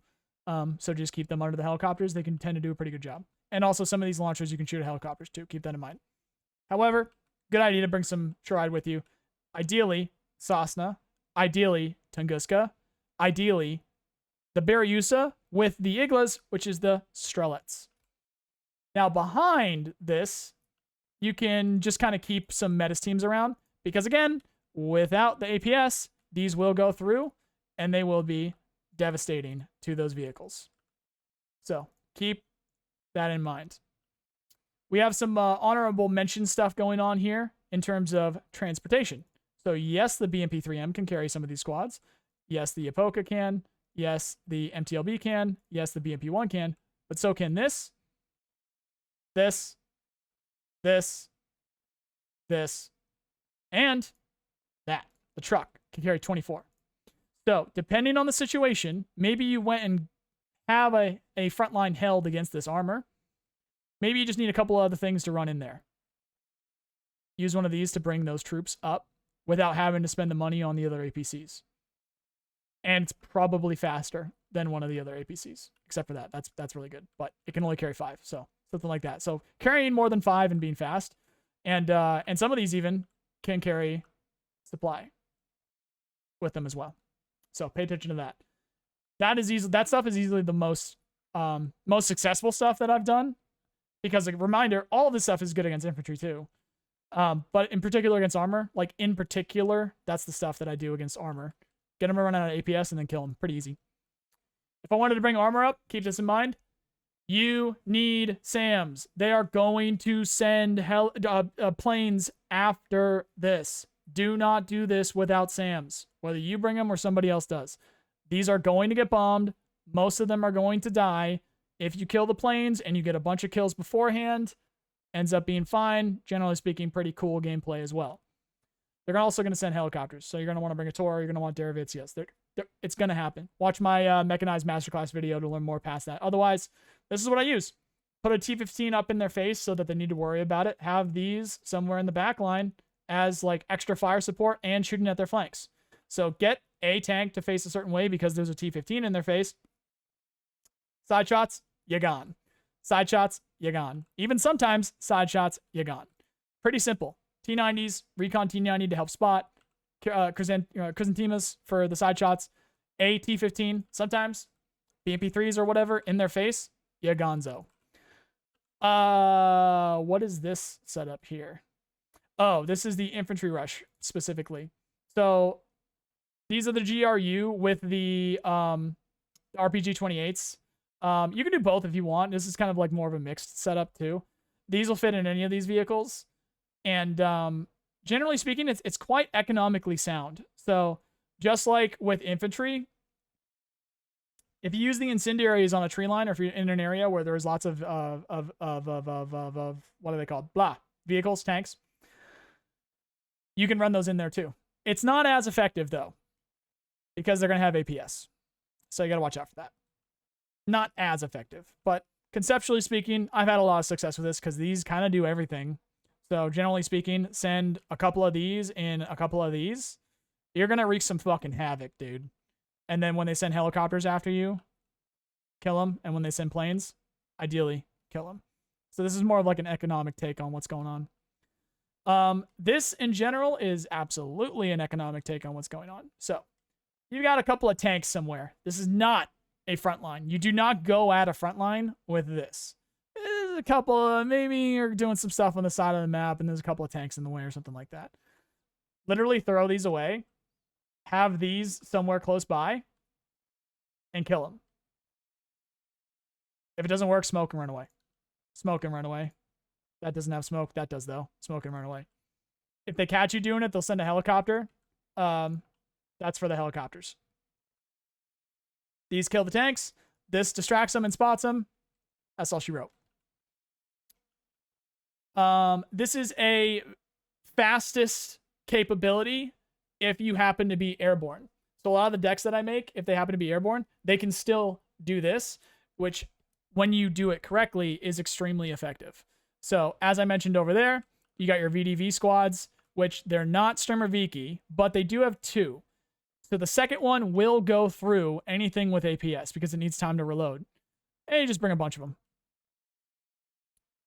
Ideally, this would make those run out of that APS, and then these will go through. And then you don't need to worry about the APS anymore. And then this is for support because they're probably going to send helicopters or something at you. They send a plane, you're fucked, but you're airborne. You got planes. This is another armor setup, which you can be a little bit more effective with. It's basically like Hunter-Killer. So this runs out there. This is, again, this ideally, this isn't a frontline thing. This is more like a probing thing, which I'll talk about in my system video. And if you guys understand tactics, maybe you just don't understand the game, maybe you'll understand this. But this isn't like an attack. This is just kind of like, what's going on out there? Oh, they do have tanks. Like that orange color enemy player is the one that's armored. He's probably gonna have a tank somewhere.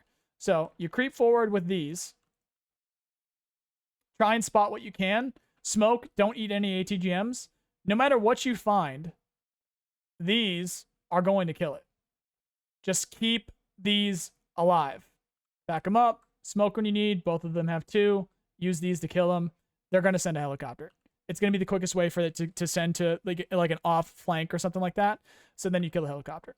So it's actually kind of like a multi-bait kind of a thing because you can keep these alive from helicopters because of their smoke. And you can smoke twice with this too. So you can use this as even a better, if these, for instance, if these run out or if these need the smoke or something like that, you got smoke there, you got smoke there. This doesn't, but these don't either. But these are great at killing helicopters in the back there. So can even bring a Tor or something like that because you're going to be armored to help out on that end too. So pretty effective. This is really what I do. This has been very effective. This is a bit of fun, but everybody loves their T15 or everybody loves their F15s. So if you're playing against a team stack, which if you're solo, you're going to get bombed. And some people have even nuked stuff like this. So generally speaking, this is more effective. It's faster and some capacity is cheaper because you kind of like slow roll it and it's a better kind of like system. And that's all the other stuff there. Let's, I think I got some other stuff to talk about. Let's talk about that other stuff. I believe my thought process here was this is just cool things to do that are generally speaking very effective pushes as Russia. And every single one of these is stuff that I have repeatedly had success with in the past. Now, it's very specific things. You are not going to be successful doing this stuff without a bit of time under your belt with these decks in particular, with these units in particular, and just with the game in particular. Perhaps some of you are ready for this, so go send it, because this is going to be pretty effective. Both of these are pretty effective. So this is going to be an armored marine setup where you throw the BMOT first. You have, in case there is any infantry, this in their face, but also, even if there is not infantry, this gets 4 smokes. You got 2 smokes. It's probably going to get very close. And even if it does die, or even if it doesn't, you just run this. Keep it running. Keep it moving. Why don't you use artillery to cover your advances? Look how long that took. 70 points. 75 points. Not to mention there's going to be more smoke back here or coming from that direction, wherever the road came, that these are going to then come through. You don't need to. Artillery, it's a waste of supply to do it that way. Use it on something else. Use it on their supply. Use it on their SAMs. Or use it on their SHORAD. Especially as Russia. Don't telegraph what you're about to do. Just go fucking do it. Give them as little amount of time as possible to react to whatever you're about to do or while you're doing it. Marines, in their face. Morskaya, Recon, with their very deadly anti-infantry, BT-3F. Regular Morskaya, so the Russian Marines. Again, not as deadly as the reconnaissance, but they get more of the RPG-27s in their face. That is 6 infantry squads in their face immediately. 2 Verba, T-15. 2 Verba, T-15. Somewhere in the back, drop these off, push in. Push in, somewhere nearby, fire support SHORAD, fire support SHORAD, fire support SHORAD. Manpad SHORAD. in your face, also anti-helicopter. In your face, also anti-helicopter. And of course, it's a T-15. Fire support. And something that they need to worry about. Create chaos, create chaos, create chaos. And what I mean by the vehicles, so the BTs, that create chaos with the BT3, create chaos with the BT3, create chaos with the BT3, create chaos with the BMO. Have these infantry around. Flank, flank. Again, fire support, fire support, fire support, SHORAD. Tanks pop up, kill. Fucking awesome. Yesterday, I did that. These got to the front line. I remember the player had airborne. I think he was armored airborne. I killed Abrams, and I was fighting the NGWS airborne squads. So it could have been another player if I'm misremembering the exact situation. But I killed Abrams and I killed airborne. Doing this, I was about to start flanking the Abrams, and then they nuked me. So all the infantry died, but this was far back enough that these were still alive. And then I swept up what was left there, and the game ended up ending before I was able to actually proceed. Because what I would have done immediately is I would have sent definitely at least these into the back line. I would have held these, that, and the Verbas. I would have held those back. In fact, now that I think about it, I don't think I even had the BVMs bought. I think I just sent it with this. But if there are tanks, generally speaking, it's nice to have these around. Extremely effective. But if you float for a little while, if you're able to, you're going to devastate. Absolutely devastating. This is another setup. So this is, I believe, motorized mechanized. Okay, so no, because there's Marines here. So this is mechanized Marine. So maybe what my thought process was, unless I just forgot. I'm not sure what's going on here. Most of this is mechanized. This is all mechanized. This is not, though. That's motorized. So I think maybe what I was doing is I was trying to keep a note for my future self. Don't do this unless you have SAMs. Which now that I think about it, don't do this unless you have SAMs either. So maybe that's what that was. But yeah, don't do this unless you have SAMs. And of anything, this is actually more of a bait for planes, as I've explained before, because these are the 272Bs. These are 150 points. Generally speaking, these are very effective, but they ain't tanks. 105 points, 105 points, 120 points, 105, 105, 120, 50, 70, 70, 50, 150, 175, 60, 60, 120, 175. This is not an armored push, but you know what it looks like? It's a fucking armored push. This is the kind of shit people would love to send their F-15s that are 300 plus points at. If they trade out, okay, they made it. Pay attention to your spacing. Spread out. Leave the infantry somewhere. Keep moving. Get behind their lines. This is very much a vehicle thing. Get behind their lines with the vehicles. They're going to send helicopters. They're going to send planes. Kill them. Create chaos. Stuff like this is fucking fantastic if used correctly. Don't go take an objective and then sit on the objective. Keep moving. Throw these up roads. Keep moving. Maybe don't even take the objective. Hopefully one of your teammates gets their thumb out of their ass and they'll do something and they'll take the objective while you clear out everything around it.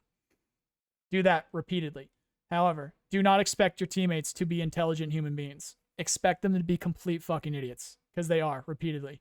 Doesn't matter what elo you're at. Doesn't matter if you're brand new. Get used to it. Everybody's a fucking idiot. Assume your teammates are complete idiots, because it does happen every game. There's going to be at least 2 complete idiots on your team. Doesn't matter what elo it is. They will have no idea how to play the game. Their friend got them into it. They team stacked. They thought that they were okay to play a solo game. And they still maybe do. And maybe they're trying to learn. And that's okay. And if that's you, thank you. The reason why I'm calling people idiots is because they need to fucking know it. So that they do something different. Stop going to stupid objectives. Stop buying stupid units. Stop throwing them away. Stop clumping up. Stop forgetting AA. Stop forgetting reconnaissance. And stop forgetting that they have artillery and planes as well. There's a lot of things that are very simple to understand that stupid people forget or don't try to understand. But if you guys are watching this video You are not one of those people. You're trying to improve. You're trying to understand. You are not going to be playing this game with people that are on the same level as you. So keep that in mind. Try and prepare. Last but not least, helicopter spam. This is what you can bring as airborne Marine for Russia. This right here repeatedly is successful against all levels of players. If I think of it, if I remember it, I fought a actual competitive team who had top 100 players in it. Most of my team left after the initial push. A couple of them like threw away their planes and stuff like that. Like I said, get used to playing with idiots. I waited. One of my other teammates ended up putting out like a front line and stuff like that, which of course got crushed. This will and has worked against some of the best players in the world. And that is because it's a numbers game. If you do a good enough job getting intelligence, getting your eyes out, understanding who's who, clicking the little person icon up at the top right to figure out who is who and who is where, and just if you see a unit and you have your colors split up, you'll be able to see the icon, you'll be able to see what that person's brought to the fight and what they have available. And what you just learned is the United States capabilities against something like this. You know they're SHORAD. You know what they can do against this. You know the helicopters that are dangerous. So for instance, if you, doesn't matter who they are, even if it's the best players in the world, find, let's say, a SF airborne deck somewhere on one of the flanks. The Avenger is absolute paper. 3 Avengers, you might kill a couple of these. You're not killing any of them. You get behind their line, all of their SAMs are dead. After that, Su-35s, Su-57s, anything with R-37s, R-77s, they are using their Raptors and their F-15Cs and everything to kill these, well, whatever's left at that point. And they're not paying attention to what's coming from the other spawn. A couple Su-35s, a couple Su-57s. Sure, their units will autofocus, but they'll be doing something like this. And they won't realize, like, oh, here's a fucking missile coming in from that side. So even after you completely sweep whatever's on the ground and maybe even a bunch of SAMs, there's 300, 400 plus point planes that are trying to kill these with their sidewinders or their guns that you then mop up with your planes. And then even if it's a fair trade, that is an entire flank that is decimated. That's no more SAMs. And that's all their planes they use as a oh shit button. Dead. That's 7-ish minutes of free space to do whatever you want. So if my team was still around and they were coherent human beings, we would have been able to do some significant work there. And then guess what would have happened 7 minutes later, right when their units came back? It's also when mine came back. So I could have done it again. And that's what any of you can do with something like this. And if you're playing against it, you need to realize that that's a possibility. Very few people are doing this.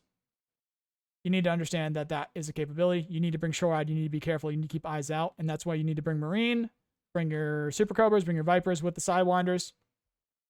You can do the Kiowas. You can do the Little Birds with the Stingers.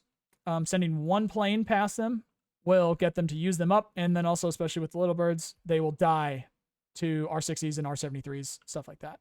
There's very easy counters. This, every single counter to it, involves an escalation of sunk cost fallacy. We lost all of our SAM systems. We must send planes after them. Those planes are 300, 400 points a pop. And I have better ones because Russia has better air superiority fighters than America. If you're playing America correctly, you need to give up the air-to-air fight and use all of your stealth planes as air-to-ground. That is the best way to use American air power. Complete fact. You don't have the availability. You don't have the same weapons. You just don't. Sure, you can get lucky with your matching. And sure, your airborne SF deck with Raptors and F-15Cs that you've put a bunch of AMRAAMs and the JADAMs on the Raptors on can do well. The EX with a bunch of the AMRAAMs, you can do well. Guarantee you didn't fight 2 Russian airborne players that had S-35s, Su-35s, and the MiG-29s, or the 35s, with all their R-37s and their 77s and the ETs and the 73s and stuff like that. Guarantee that didn't happen. You didn't match up like that. So keep that in mind. This game was developed by Russians. Every single layer of this game has Russian bias. Every single one. So you have the better units. You have the better decks. Go ahead and go use them. Generally speaking, when in doubt, push them forward. Every single Russian vehicle and unit, when simply just pushed forward, Q moved, will defeat their counterparts. So tank to tank, APC to APC, infantry to infantry. Every single one will defeat their counterpart by simply just moving forward. All at the top level, every American unit will need to outplay it. So they'll need to smoke, they'll need to flank, they'll need to have some kind of other supported unit in order to defeat it. This is all tested, and I have all of the footage right here. If anybody would like to see. I made sure to keep everything. That is Russia, I would say in a nutshell, but I'm sure this was hours long. So that is what I do to great effect. That is what you can do to great effect. And that's how you do it. So best of luck. Stay tuned for the US. Stay tuned for any more masterclass videos that would be involving how to infantry, how to air, how to support, and also, of course, the quote-unquote system that I've been referring to of how to play the game, although I've hinted at and discussed a lot here. So stay tuned for more. Otherwise, thank you very much for watching. Please click all the buttons on the screen to support what I do. Please leave a comment. Please let me know what you think to support this kind of a video, as I will continue to do more if you guys do enjoy it. Otherwise, or come by a stream, please. Ask in real time. Let's have a conversation. Otherwise, again, thank you very much for watching, and I hope you have a nice day. See you guys.